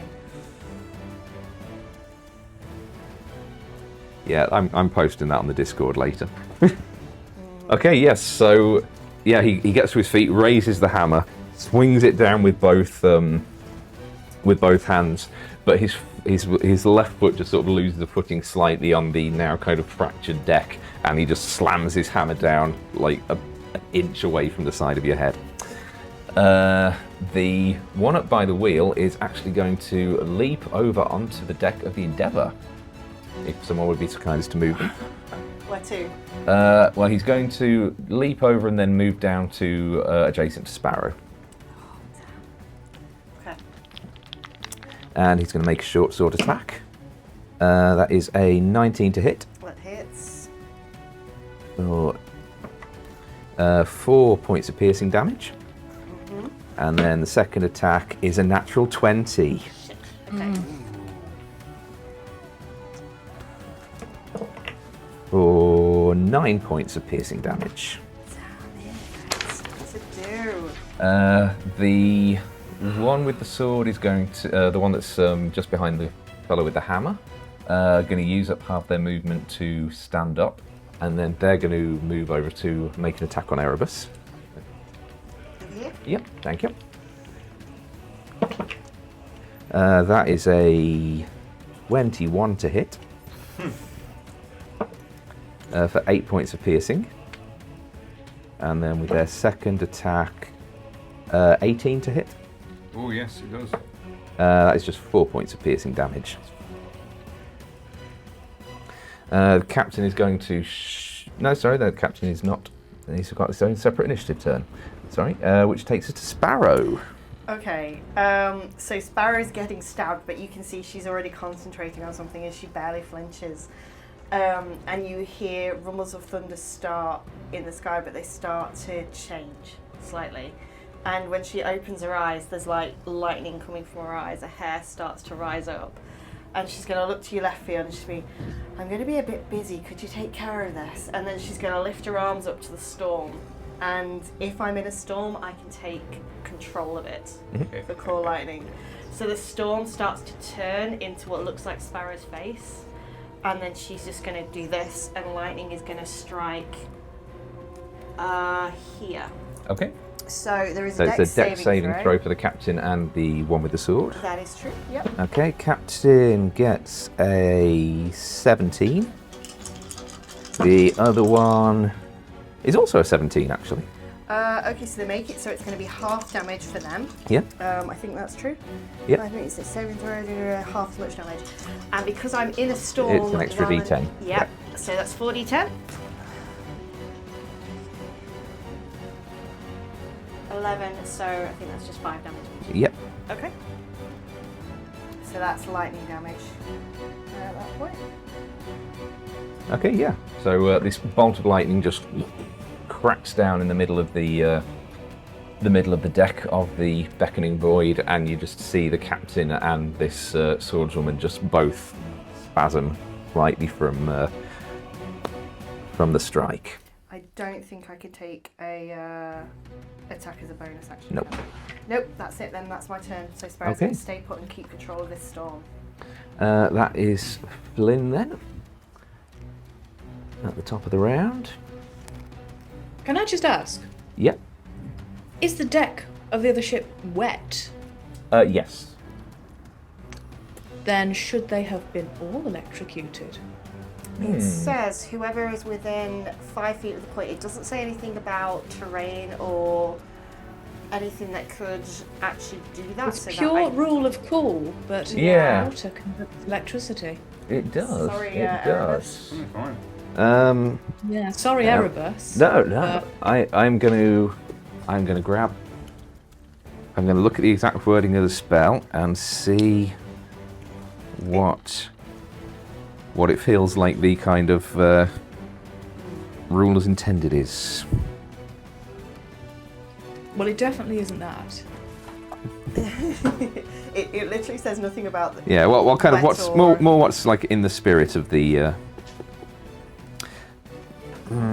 Okay, so my ruling on this is going to be no, because while it is a good thought and I like the idea, I feel like the increasing the number of the number of damage dice because it's in a storm is kind of to reflect the conditions.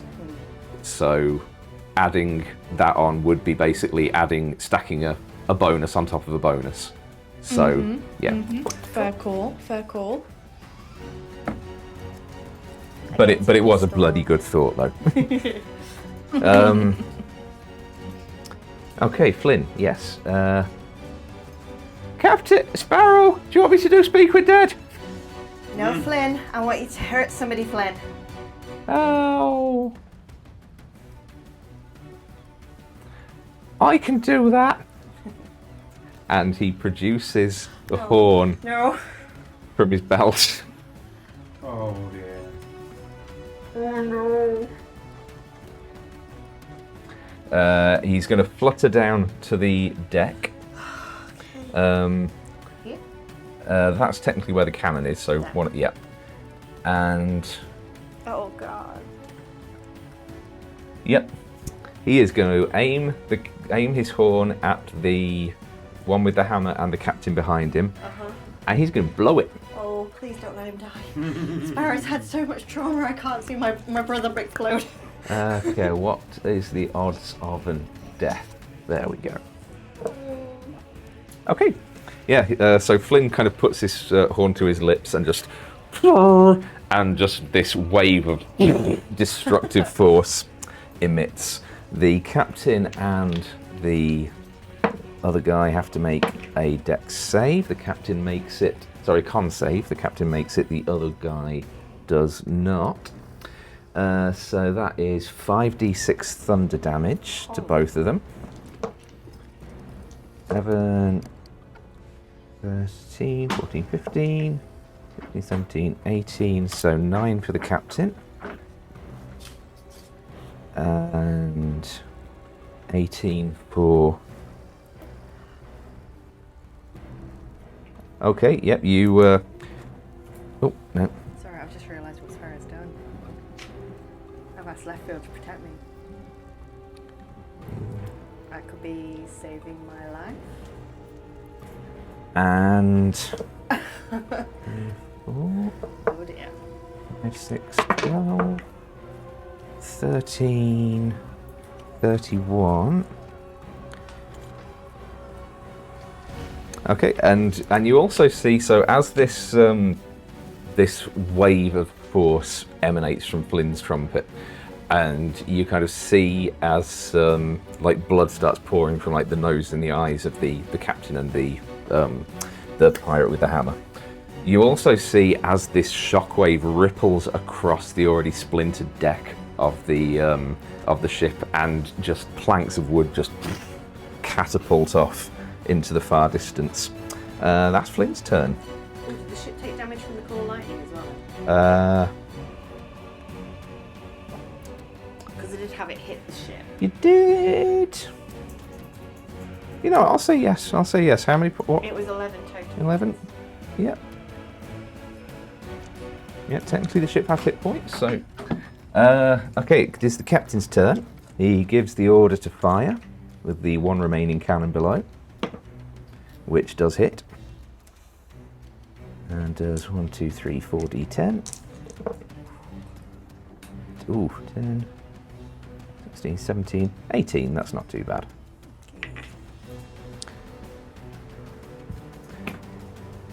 And he is going to...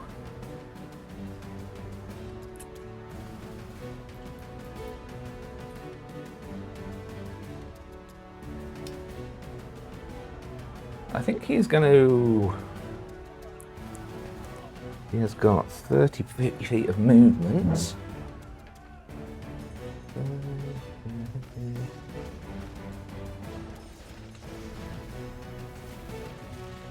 He is actually going to jump across the gap to the other side of Flynn. Is he dead? Yep. And he's going to start swinging. Do I get an attack opportunity for that? You would, yes, because he does pass by you. Oh, that's only a 2. Why is it? So... Would he... Would I have technically got flanking from that? Nope. I don't think you can attack opportunity, can you? I mean, you can, but there's no one flanking with you. Not true. I was thinking with Flynn. Flynn's not next to you. He's on the ship. He's on a different ship. Yeah, as long as Okay, so those both hit my boy.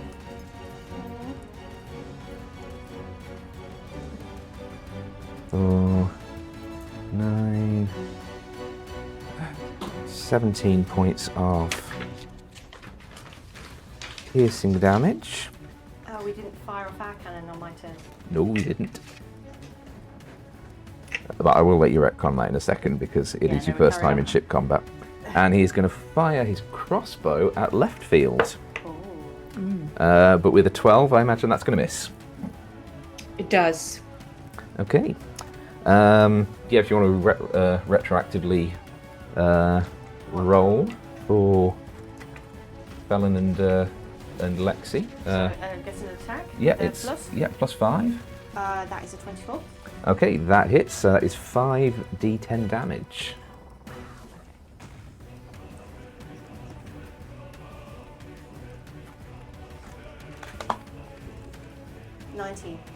Okay. Yeah, so you watch as, you know, unlike traditional black powder cannon, there is nothing to load into this cannon. There is a crank on the back, which you see as Lexi begins furiously winding it, and as she does, a series of sort of turquoise blue runes start lighting up around the rim of the cannon, just boom, boom, boom, boom, boom, boom, boom. And as she kind of finishes cranking it, and the crank itself kind of jams to a halt, Felon sort of reaches out to a sort of handle that's on the other side of the cannon, and as he sort of wrenches that back, a beam of blue light that matches the colour of the runes just fires forward and just tears into the side of the ship. The cannon sort of recoils back as you'd expect, and they wheel it forward to prepare for another salvo in the next round. Now, because I like to make things interesting, and we're in the middle of a storm, on initiative turn 20, would someone like to roll a d20 for me to see what the storm does? I have control of the storm through Call Lightning. You have control of the storm within your 120-foot radius. Oh, okay. The storm is much bigger than that. Sure. What did you want, the D20? Yep. 12. 12. Okay, so yeah, as you're kind of focusing on controlling the wind and the lightning above, a gust of gale force wind just whooshes in from the starboard side, slams its way across the sails, sort of jolting the kind of very airflow on this upper deck. For the next round, all non-magical ranged attacks have disadvantage. Erebus, it is your turn. Bonus action, disengage from these. Mm-hmm. And I'm going to jump over to here. Yep. And stick him with my dagger. Go for it. Advantage, Yep. got flanking. Yep. He's trying to kill Finn, and I'm not happy about that. 18 plus 8. Yeah, that hits.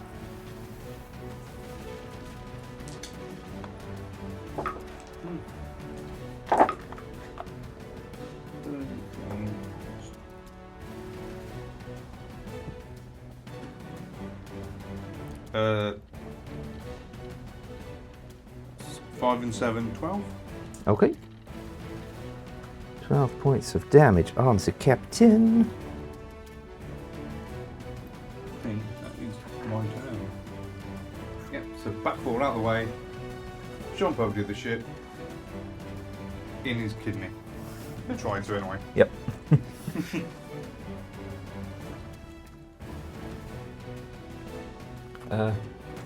Wait, sorry, was that...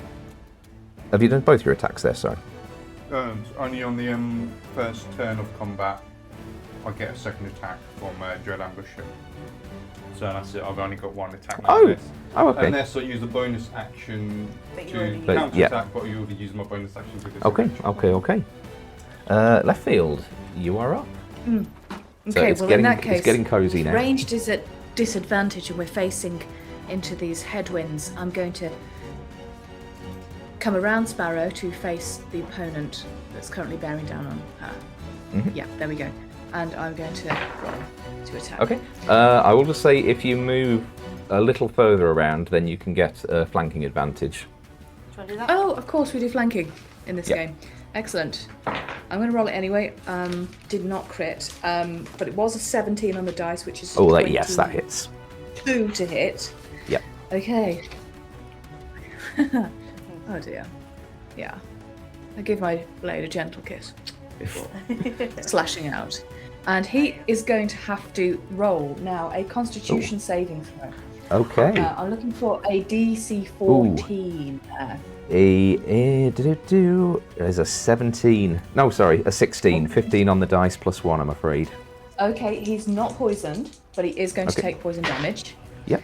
And that is 11 points of poison damage. Yep. I'm also going to activate my Psychic Blades here, which is a use of my bardic inspiration to deal. That is 8 points of psychic damage. Okay. Describe the killing blow on this pirate. I'm not even finished, Rob. Well, by all means, flourish it, but... I've got my sneak attack damage yet. Oh, wow. Just dice the corpse up. So 10 points of sneak attack damage Yep. as well. very, very dead. Just make sure. He's not expecting me, slight, dark, to step around from Sparrow. In the midst of summoning this storm, she's an effective concealment for Leftfield.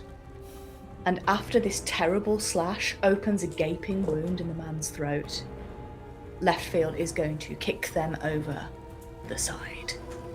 Nice. Okay, if you'll be so kind as to remove the Dragonborn Bye. as they tumble away into the abyss. Okay. And am I within 30 feet of Erebus? He is 35 away. Yeah. Okay, can I use the remainder of my movement to move close to Captain Sparrow then? Yep. And then I'll use my help action as a bonus action, Master of Tactics once again, to give Erebus advantage. Yep. Magic. Okay, the remaining 2 pirates, it is their turn now. They are both going to jump onto the Endeavour. Here? Yep. Hammer is going to go for Sparrow, and Sword is going to go for Flynn. So Hammer is a 23 to hit No. for 13 points of bludgeoning damage. Ouch. It's okay. And then the other one, it's a 18 to hit and a natural 20 against Flynn. No, Flynn. So that's 7, 8, 9, 10, 13 points of piercing damage against Flynn, who you can see is flagging now a little bit. No, Flynn. Flynn, get out of there.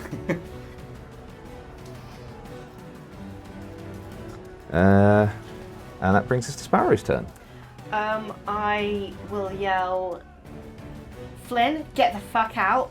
And then I'm going to cast Call Lightning again. Well, I get to cast it again, but I can move Call Lightning to strike here so that it's going to hit both of them. Again, so I need a dex save from both of them. Okay. Sorry, where was it hitting? Sorry. It's there. That is a space.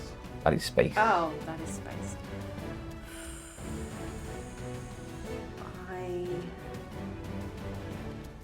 I think it has to be within 5 feet of where it hits, doesn't it? Sorry. Yeah, creature within 5 feet of the point. Yeah, I can't do it. We're all close quarters. Fuck, I can't do it. Sparrow lets the... Friendly fire! Yeah, Sparrow is going to basically let that go, and she is going to cast a 3rd level Thunder Wave in that area there. So it's going to avoid them. It's literally just aiming at them. So I need a con save for both of them again. That'll be... Because it's a 15-foot square, isn't it? Cube, so I can like center it here and get those 2. Can I not? Just checking. Yeah, it's 15-foot cube originating from me. So could that not be linear to me but to the side of them? Like so that it's not aimed there. It's like literally coming out from me there to encompass this space here. I'd still get Flynn, wouldn't I? Yeah, it is kind of the thing about using a gridded map is it's like it makes measurements easier, but you can't then start not using the grid when it suits you. Okay, Yeah. in that case then, I will. Sparrow's going to go shit, and she's going to drop the storm, and then she's going to draw both her swords, and she's going to run her hand along one of them, and it's going to erupt into green flame, and she is going to make an attack with flame. What I will say is, if you move one space diagonally, so you're directly in front of the person with the hammer. I could do it then. No, directly in front of the person with the hammer. There. Yeah. Then, if you did it directly in front of you, then it would catch the 2 of the pirates, but not anyone on your crew. Okay, in that case, I will do that. so yeah, they need to make a dex save. Con save for this. Okay, the first one, the one with the hammer got a 14. The other That got a passes. 3. Okay, so the 14 passes, the other one does not. And I am doing 3d8s with the damage, so. Sorry. So that is 14 damage halved for the one who saved.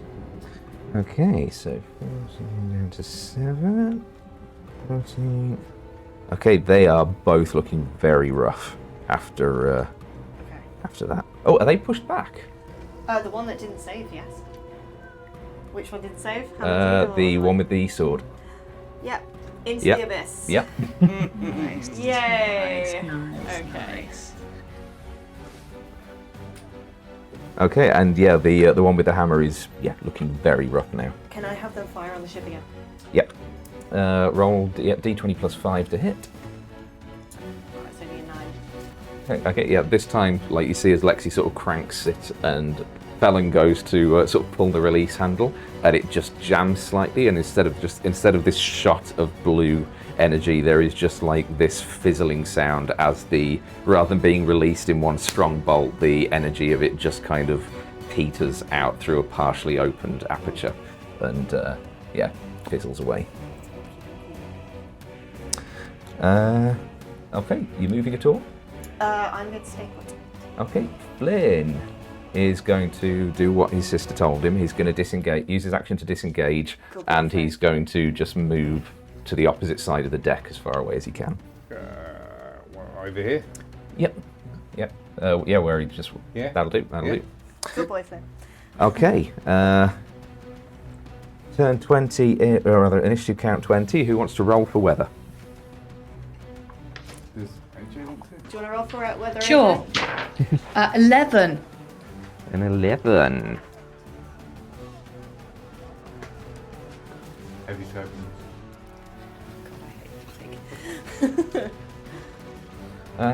Okay. 1, 2, 3, 4, 5. Sparrow, could you make a dexterity saving throw, please? Oh dear. Dex? Sorry, I'm on the wrong page. That is a 11.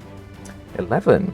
Okay. As the two ships kind of continue to rain fire on each other, while the Endeavour is still, it hasn't taken much damage, there has been a little bit of splintering here and there. And as you sort of position yourself and you let loose this thunder wave, the almost kind of recoil of it, your foot slides back and just hits a plank that's been weakened, and it gives way underneath you. You are prone until your turn. Okay. Okay, the captain is going to go for you, Erebus. That is a 25 to hit with the rapier. Yeah. For 10 points of piercing damage. His second attack is only a 12 to hit. Nope. And then he is going to take a shot at Leftfield, I think.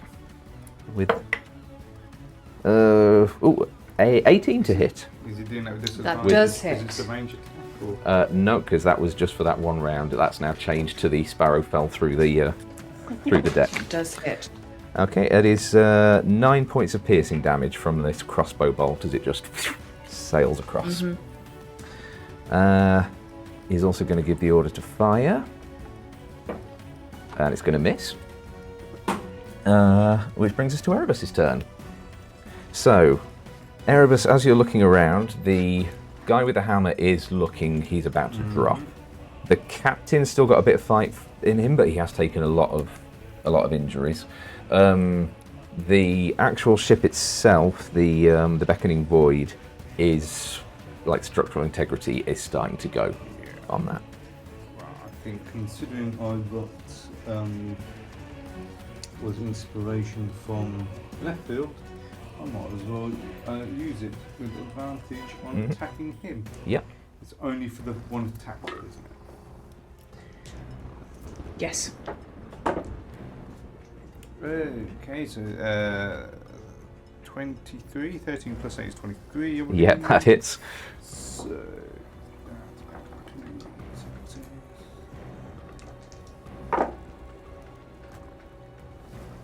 And so 13 damage. Okay. That one. And then offhand attack. And I don't get advantage on this one. I'm guessing. Nope. But that's a 19 on the dice. Yeah, that hits. So just D4. That's a 3 damage. Okay. Leftfield, you are up. How's the captain looking at this point? The pirate captain. He's still got a bit of fight in him. He is heavily wounded, but not so heavy that he's like about to drop from one hit. Well, it depends on the hit, Rob, doesn't it? That is a valid point. I'm going to use my bonus action to coat my dagger in poison and attempt to return fire on this captain. Ooh, yes, go.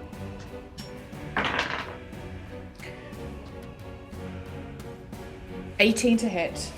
Yeah, that does hit. Okay. So he is going to have to roll con saving throw once again, looking for a DC 14 or higher. Okay, that is a 12 on the dice plus 2. It is exactly 14. He is going to take some poison damage though. Yeah. So he is going to take, that is, ooh, that's not bad.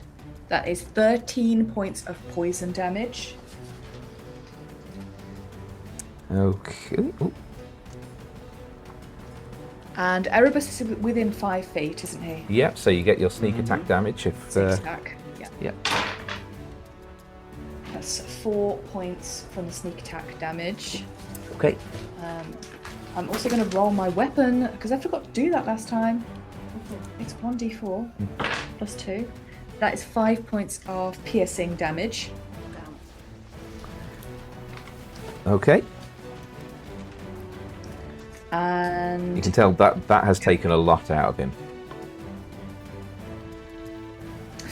I don't want to kill him. I think we should preserve him. I mean, we'll have to kill I'm him going to anyway. shout. I'm going to shout to the others. Keep him alive. I'm sure there's a bounty on that man's head that can pay for this ship's damage. I like that. Okay. I've got the sleep spell, so can use that. Nice. But didn't want to use it while he was still. Yeah. It's 5d8 of hit points, so yeah. Okay. Let's go.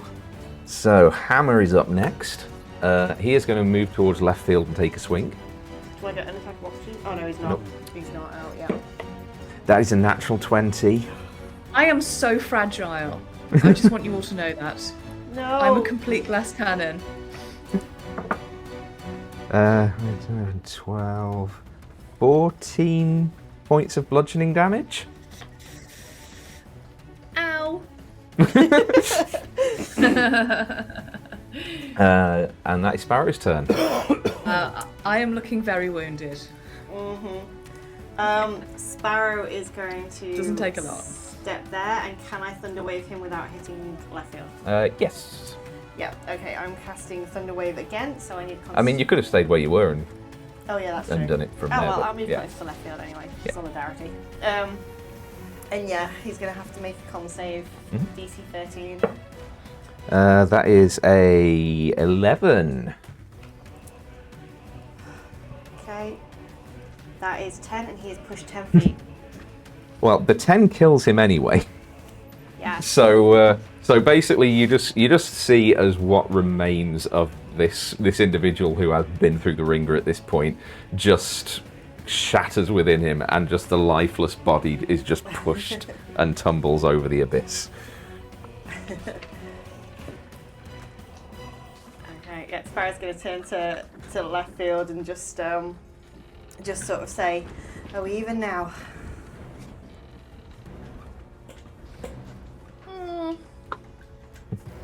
Well, this has been very enjoyable. I'm not going to argue with that. And I'm going to... Yeah, actually I'm not going to move.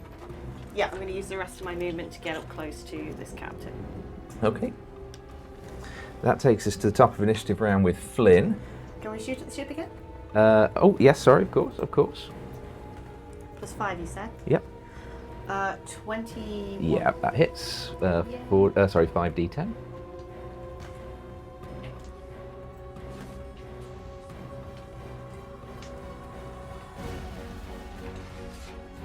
17. 17. Okay. Yeah, as another straight shot bolt of sort of blue fire strikes the side of the beckoning void, more planks begin to sort of tear off it, and it's almost getting to the point where it feels like the ship's lost more than it's actually still got left. It is Flynn's turn. He is going to move over to Leftfield, and he is going to do a 2nd level Cure Wounds.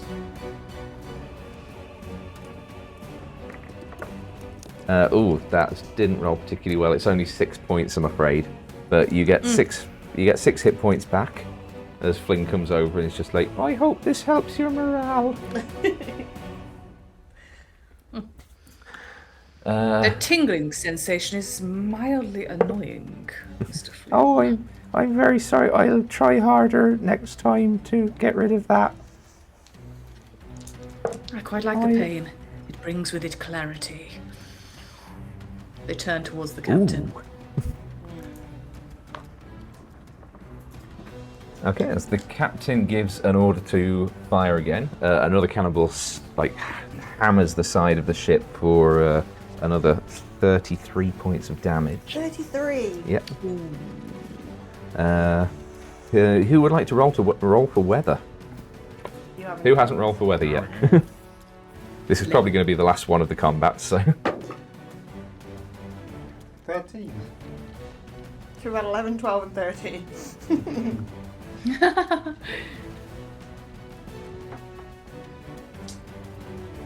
Oh, okay, actually. So I should have had that rolled first. Because as the captain gives the order to fire, the cannon on that side just lets out this kind of explosive cough as it misfires. Yes. The cannonball doesn't actually leave the cannon, but this shockwave emits. I'm going to need everyone.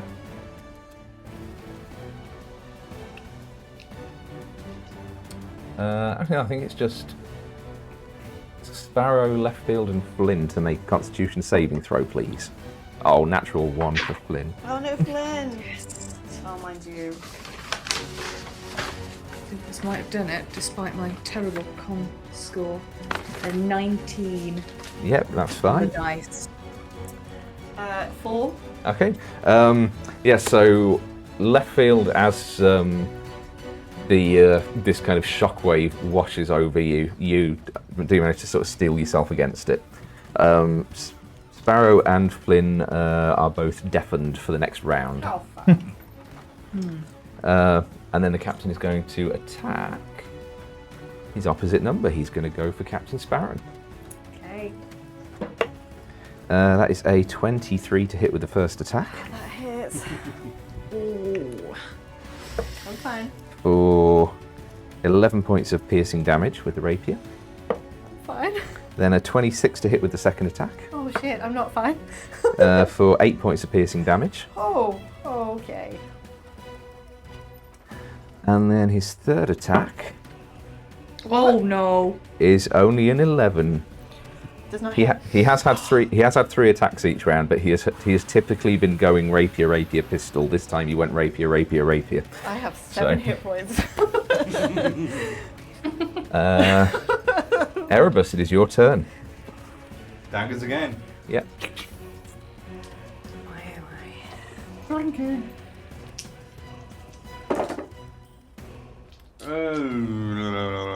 Yeah, 19 to hit. Yep, hits. Stabbing damage. So that's a 9 plus my thing. No, it isn't. Yes, sorry, 9 plus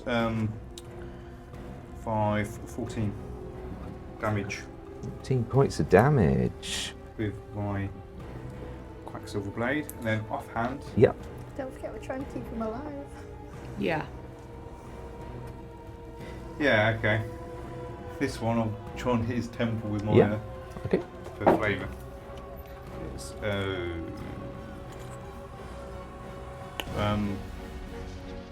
Doing 14 to hit. 14 misses. Trying to be careful. That's it.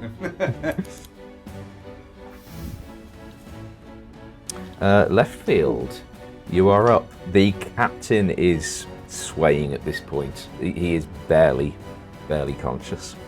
I'm going to take a slow and measured walk over to this man. Even amidst the chaos of battle. And approaching him, I'm going to say, "Good night, Captain." That is a 6, 4, 3, 8, 4.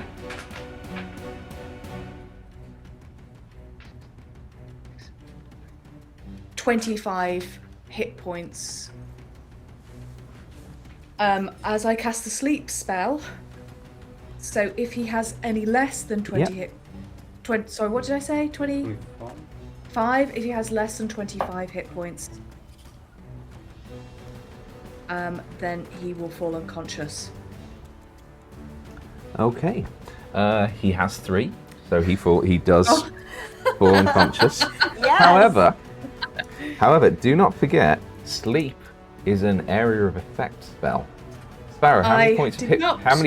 How many hit points do you have, Sparrow? I have It is 7. actually 20 feet. Okay, so Sparrow drops. I'll Erebus, speak how to many both of them. You know when I said good Yeah. night, Captain? Hey! How many hit points do you have, Okay. Erebus? 26. What's the plural You are of fine. captain? Captains, captainies. I don't know. Captains. I said good night, Captains. captains. Yeah. Oh. Okay, so yeah, as you cast it, both the pirate captain and Sparrow both just slump to the deck.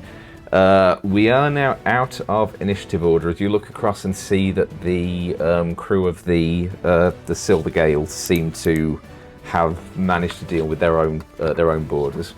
The beckoning void itself begins to, almost as if the anchor has just been pulled up, begins to sort of slowly drift away. You can order, obviously not Sparrow because you're asleep, No, I can't. but Erebus and Leftfield, She could. She's the first if you want to order Spellin and Lexi to take one parting shot on the ship as it attempts to flee, you can do. I mean, I want to loot it.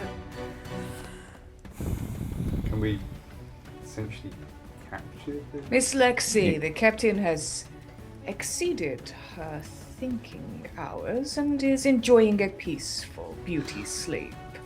Not that she needs it, of course, but then you won't tell her I said that, will you?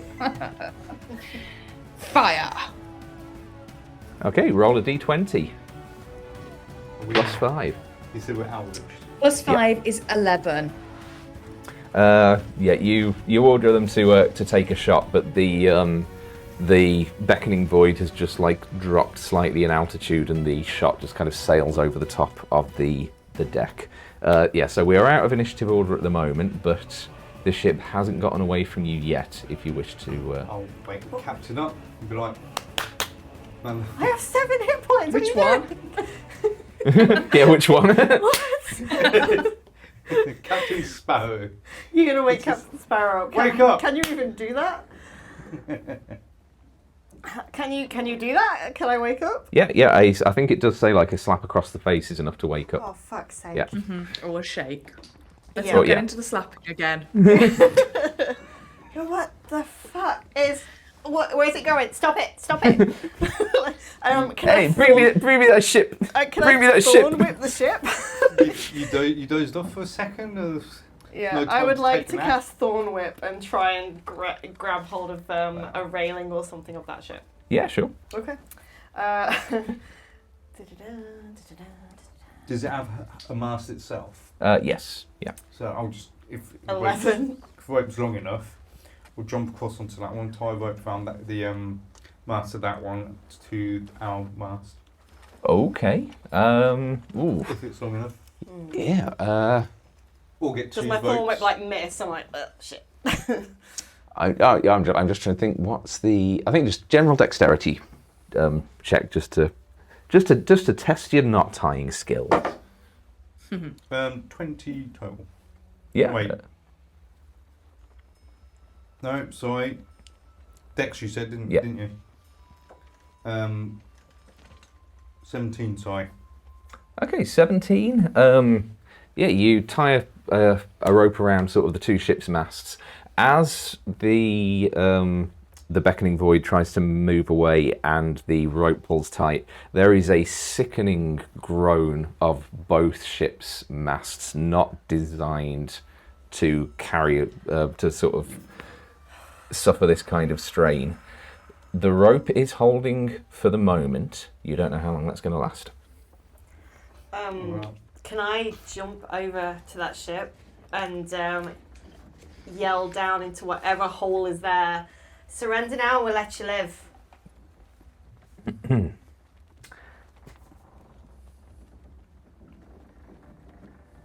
Make an intimidation or persuasion check, your choice. Oh yes, because that's. Can I do inspiration on this? Of course, of course. Thank you, Gio. How fast is the ship dropping? 14. Oh wait. Not particularly fast. It's not like it's dropping out the sky dropping. but it's it's just reduced. Yeah. Yeah, 14's the best I can do. Can I ask Lahija to match it? So it's like level. Yeah. 14. Sparrow's like bleeding out. Yeah, just stop. As you shout that, you do see, like, from the hatch below deck, just a crossbow bolt just in reply fires out. Well, fuck you too. What I will say is, for brevity's sake, if you do want to go down and clear the ship, we don't have to run through that in initiative order, because it's two crew members down there. They're not a threat to you. They're not they're not surrendering, but if you want to put them down, you can put them down. Put them down. Okay. Okay. Now, I'll be honest, I was not expecting all of this to go on this. Like, you always underestimate how long combat goes on in D&D. No, I'm not blaming anyone. It's just it's a thing with the game. If we took a quick 5-minute break, do you think you'd be able to manage another 30 minutes, AJ, just to get us a bit further on the voyage? Yeah, I would. Absolutely. Fantastic. Okay, so I'm good. Yeah, you've gonna need to refresh my drink, but I will be back shortly then. Okay, yeah. So you've neutralised the ship, you've taken out the crew. We're going to stop for 5 minutes, and then we're going to come back. Okay. So don't go anywhere, gang. Oh, that was so good. I can't believe she put me to sleep. 26 hit points.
Okay, there we go. We are back. We are back, folks. Yeah, so just before we had this little break, we just intervened in a skirmish between a pirate vessel, the Beckoning Void, and a small merchant ship, the Silver Gale. We have successfully subdued the entire crew of the pirate ship, with the captain currently unconscious. And the crew of the Silver Gale seem to have also managed to put down the boarders on their ship. So the Beckoning Void is currently sort of tethered to the Endeavour between the two vessels, unoccupied. Can I stand over the captain and just turn and look at, like, say, Raheem, just signal the Silver Gale, get them to come over. We're going to have some negotiation to do. Unless there's any objection, Leftfield, Yes, Erebus. there is, Captain. Why? We don't have time to hold this man. We don't have time to interrogate. We have places to be. There's a ship there with a lot of loot that I'd like to take away. That captain can go with them. They started the combat. I know, Captain. But I would like you to do this for me nonetheless. I know that we don't have time to interrogate, so consider this a personal favor, if you're in the mood to give one. I am, as it happens, but alright, I can negotiate with the Silver Gale to split the loot. You want me to give you this man? Is that what you're asking? If you don't mind, if you could carry the captain down to my quarters. I believe there is a metal-framed bed. If he could be secured to it, I would only need 5 minutes. Can I ask why you're so keen on this? I'll tell you later. Alright, fair enough. Erebus, can you help Leftfield with that? Okay. I'm going to discuss things with the captain. We're going to split the loot between us. I'm assuming you're not going to leave him alive, Leftfield, or are you? Let's just say this captain will not be an inconvenience to you. But is he a bargaining chip for the Silver Gale? Can I offer him to them?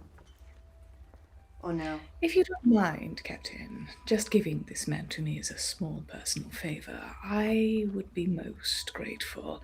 And you can consider any animosity between us over.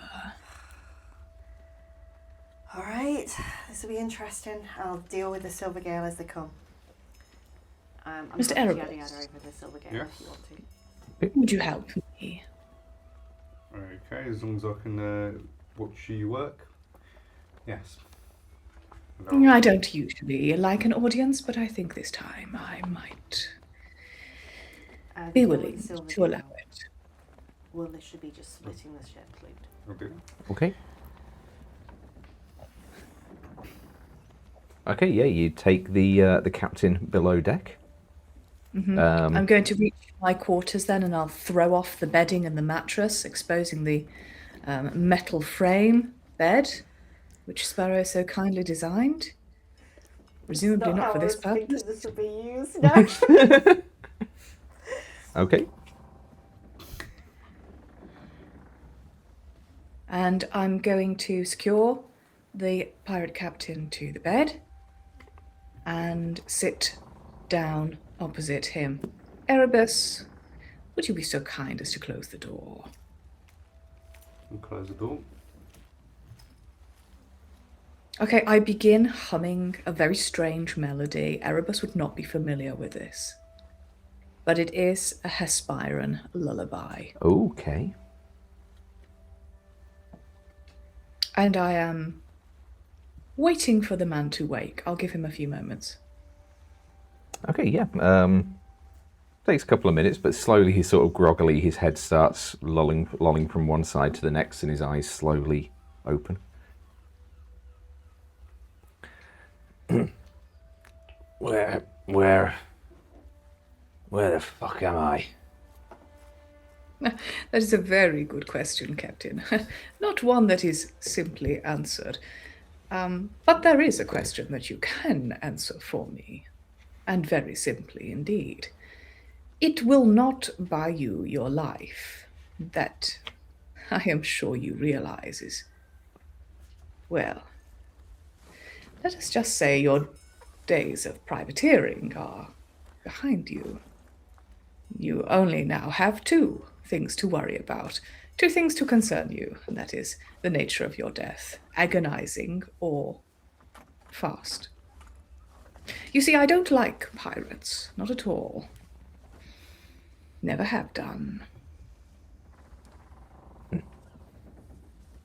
That's a bloody shame, isn't it? Why don't you just let me go and you don't have to put up with this one then, do you? How funny your type are. How recklessly wanton in your violence. Striking out at small, undefensible places. Yes, I know all about that. And you might think that in my day-to-day work, I am, after all, a spy and in the service of the Iron Bastion, that pirates would not concern me. And they do not. This is not a professional matter. It is a personal one. Were you, or were you not, one of the pirates involved in the raids of Hespira? It happened some years ago. But I want you to think very carefully about your answer. Never heard of it. This ship?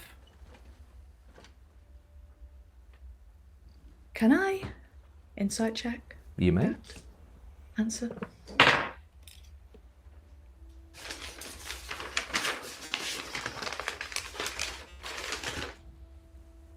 Let's see what the right was. 17. 17? He genuinely, yeah, the vibe that you get from him is that he is not familiar with the name that you just spoke.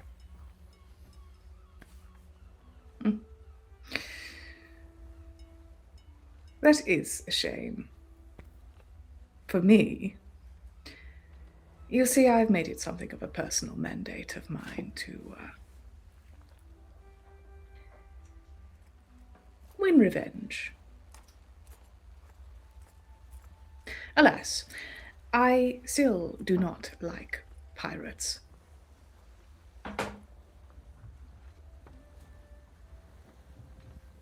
Well, that's going to be a problem then, isn't it?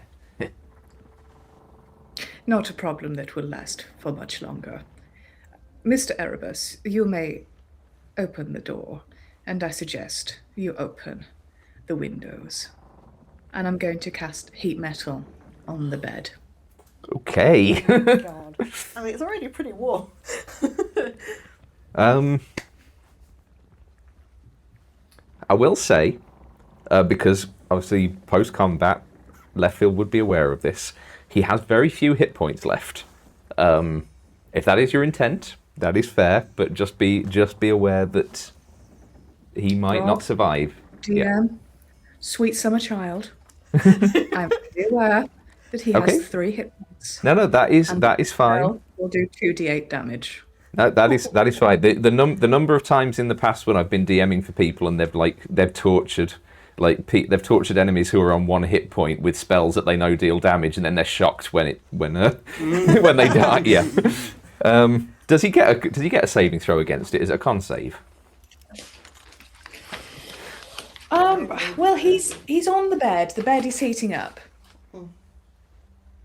So the con save would be to keep an item in his hand. Okay. So he just takes down. Yeah. Okay. Yes. So. Red hot. Yeah. Okay. So you just watched as this this man who was on the verge of death anyway is just slowly crisped up like a piece of bacon before your eyes. Yeah, Sparrow's on the deck, like, if the scream's below, Oh, she's there are. to the... Yep, you hear... Just, everyone upstairs hears this. That could, they attacked you. I mean, they're obviously deserving whatever. Shall we finish negotiation now? Yeah, but let's just go on the other ship and we'll divide it all up. It's fine, just ignore that, it's fine. Walk fine. Okay. If you could make a persuasion check for me, please. Oh no. Thank you very much. Still have inspiration. No, and it's a 2. That's right.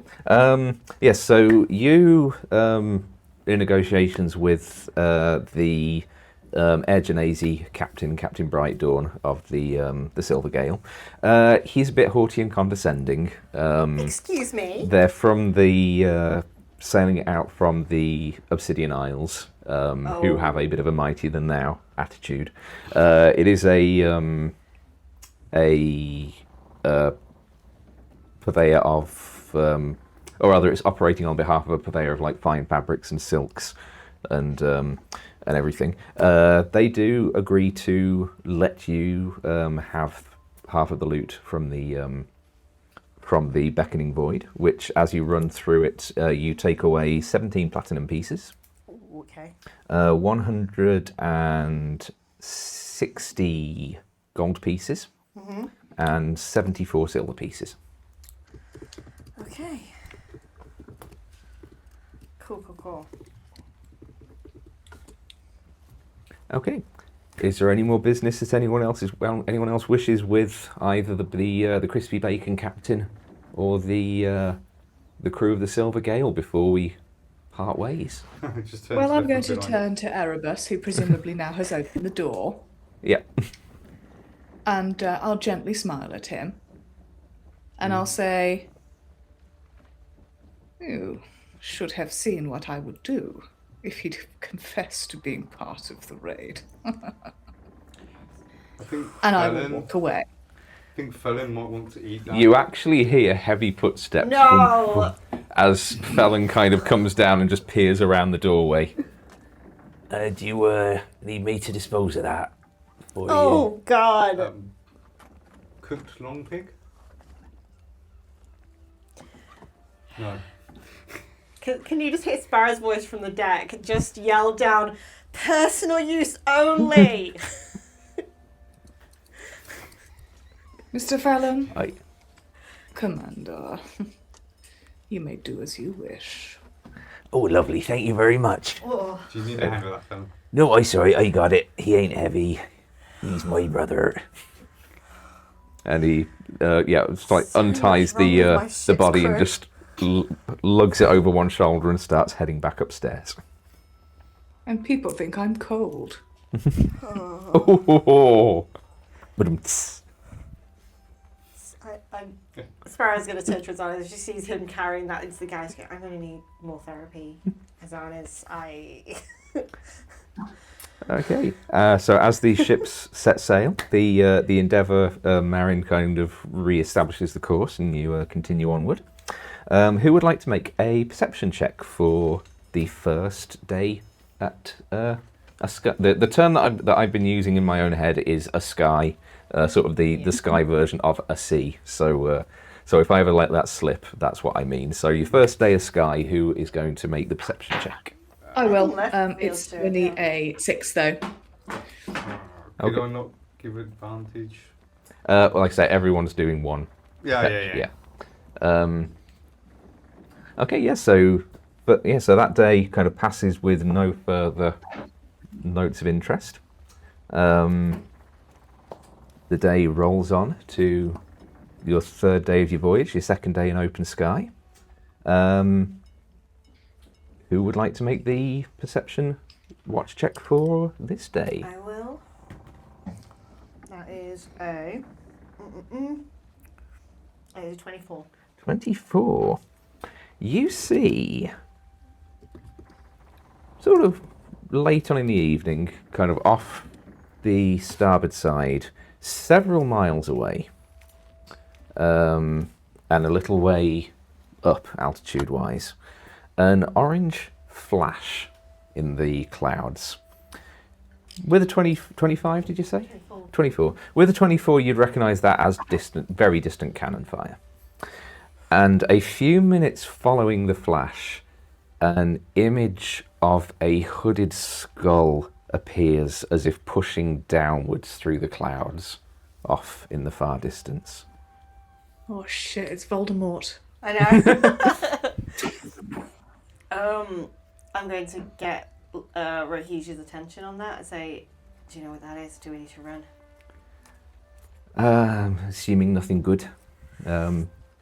Alright, increase the speed. Fast as you Okay. can. Let's get out of this. Would any of us have any inkling of what that would be? Make a religion check, anybody who wishes to. Yeah, so I was going to have a think about this. It's a new. 19 for Sparrow. I've got a 13.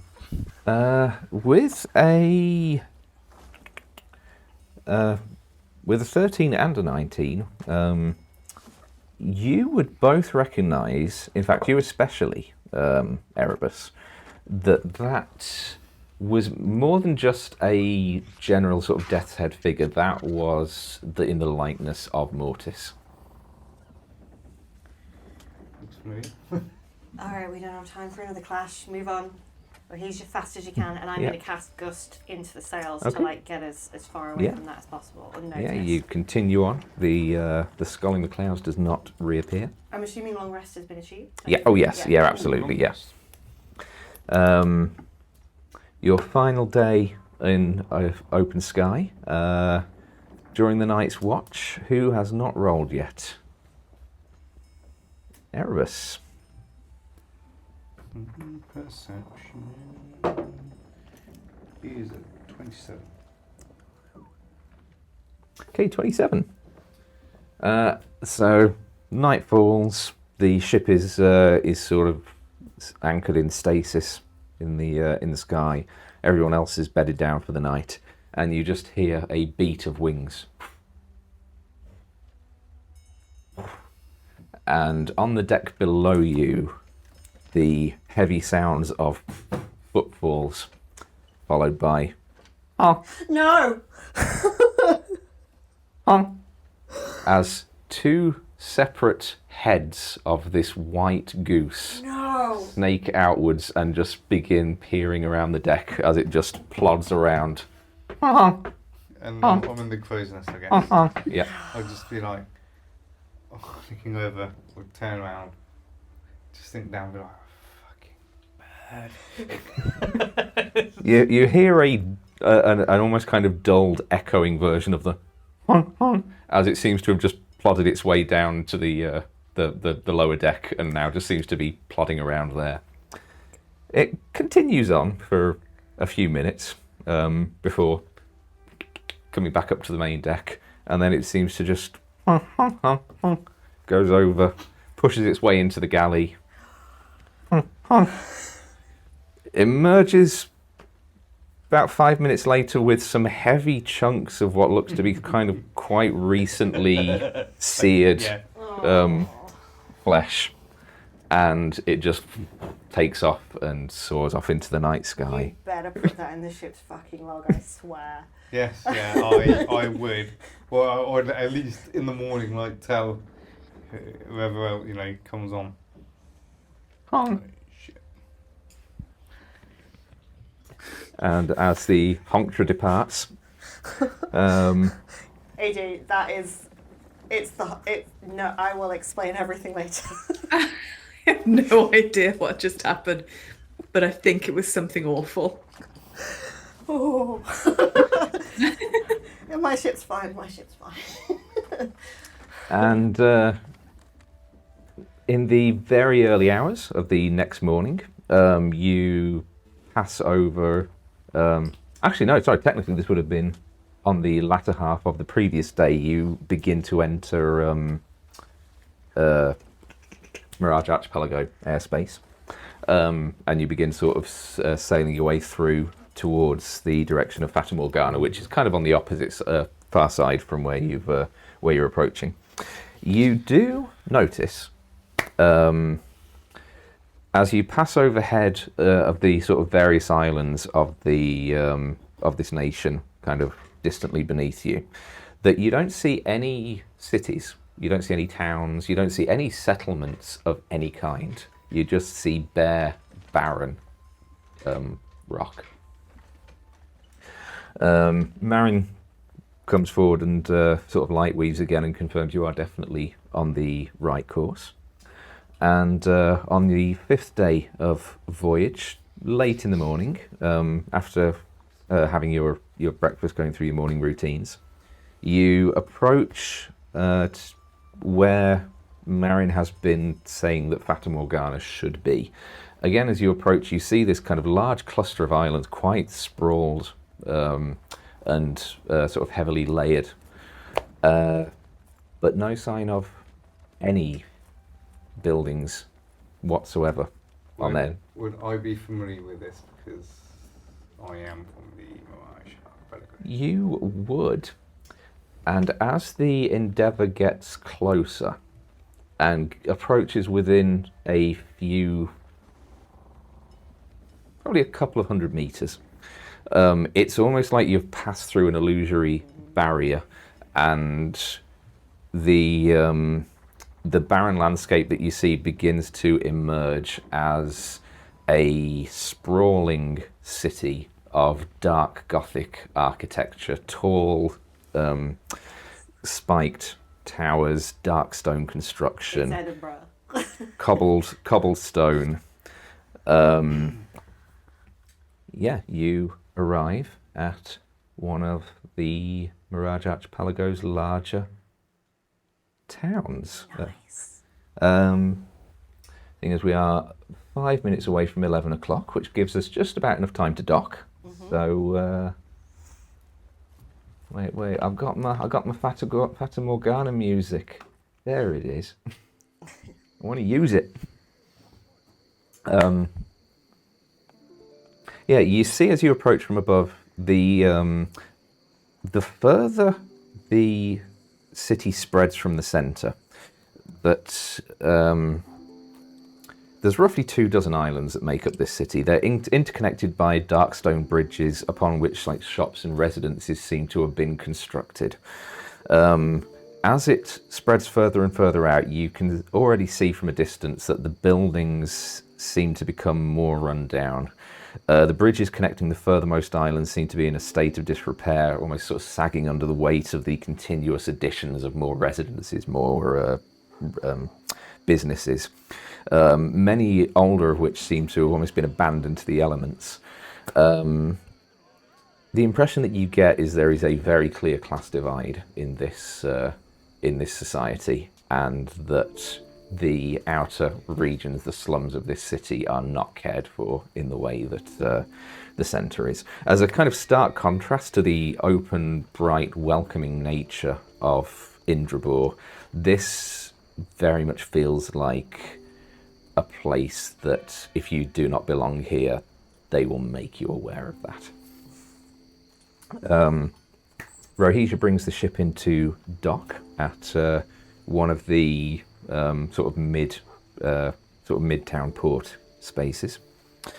At which point a pair of individuals, one sort of tall woman, sort of pale features, quite gaunt, looks like she's of elvish heritage, and a sort of stockier human man, sort of neatly trimmed beard, but very kind of heavily built, sort of approach with the wearing sort of a uniform of the local city watch. The woman sort of steps forward first, says, I desire to see the captain. Yeah. Sparrow steps forward. Right, you are permitted to dock in this area. Do you have any weaveless amongst your crew? I'm sorry, weaveless? Weaveless, not of the magically inclined. As far as I'm aware, there are 2 I'm unsure of, but it's something I've never actually questioned among my crew. But we have a galley, ship's cook and mechanic. You see there is a barely concealed sneer on her face as you mention this. Well, Is this going to be a problem? as long as they remain on the ship, they are not to wander unaccompanied in the better areas of the city. They are to stay among their kind. If those are the rules for docking, can I ask what will happen if they do? Just to be aware, make them aware.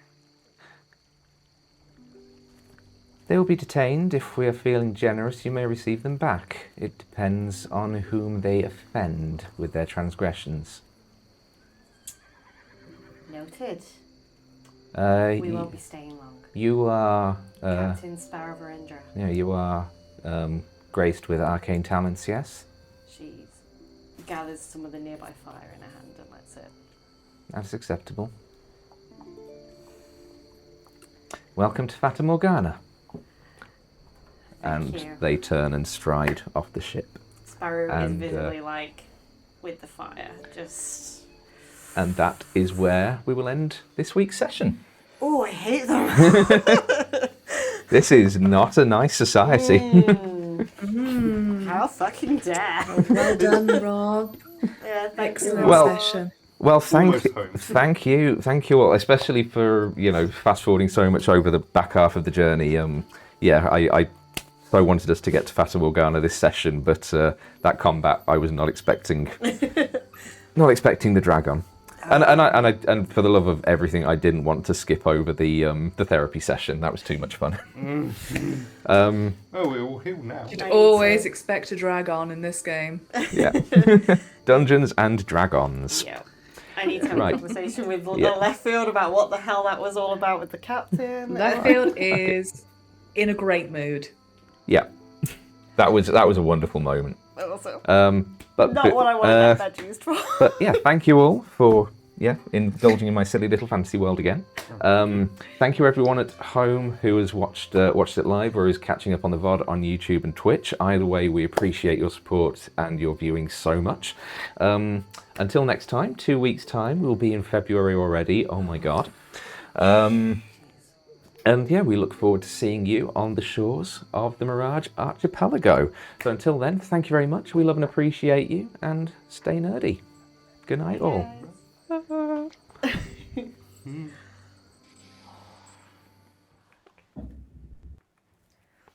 you know how hard it was not to swear in that therapy session?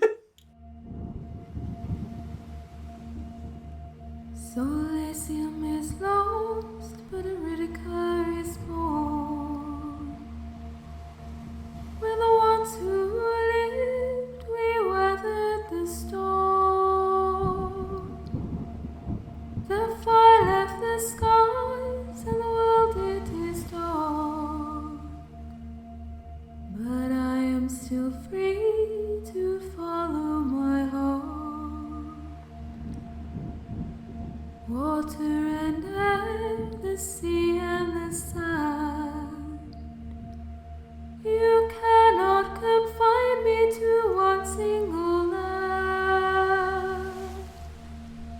Give me a ship with a crew that is true, and I'll show you the world. The skies wait for you. Over waves I will wander, through storms I will fly. Light weaver to guide me as the world passes by. We follow the moons, the wind in our sails. Adventure will call.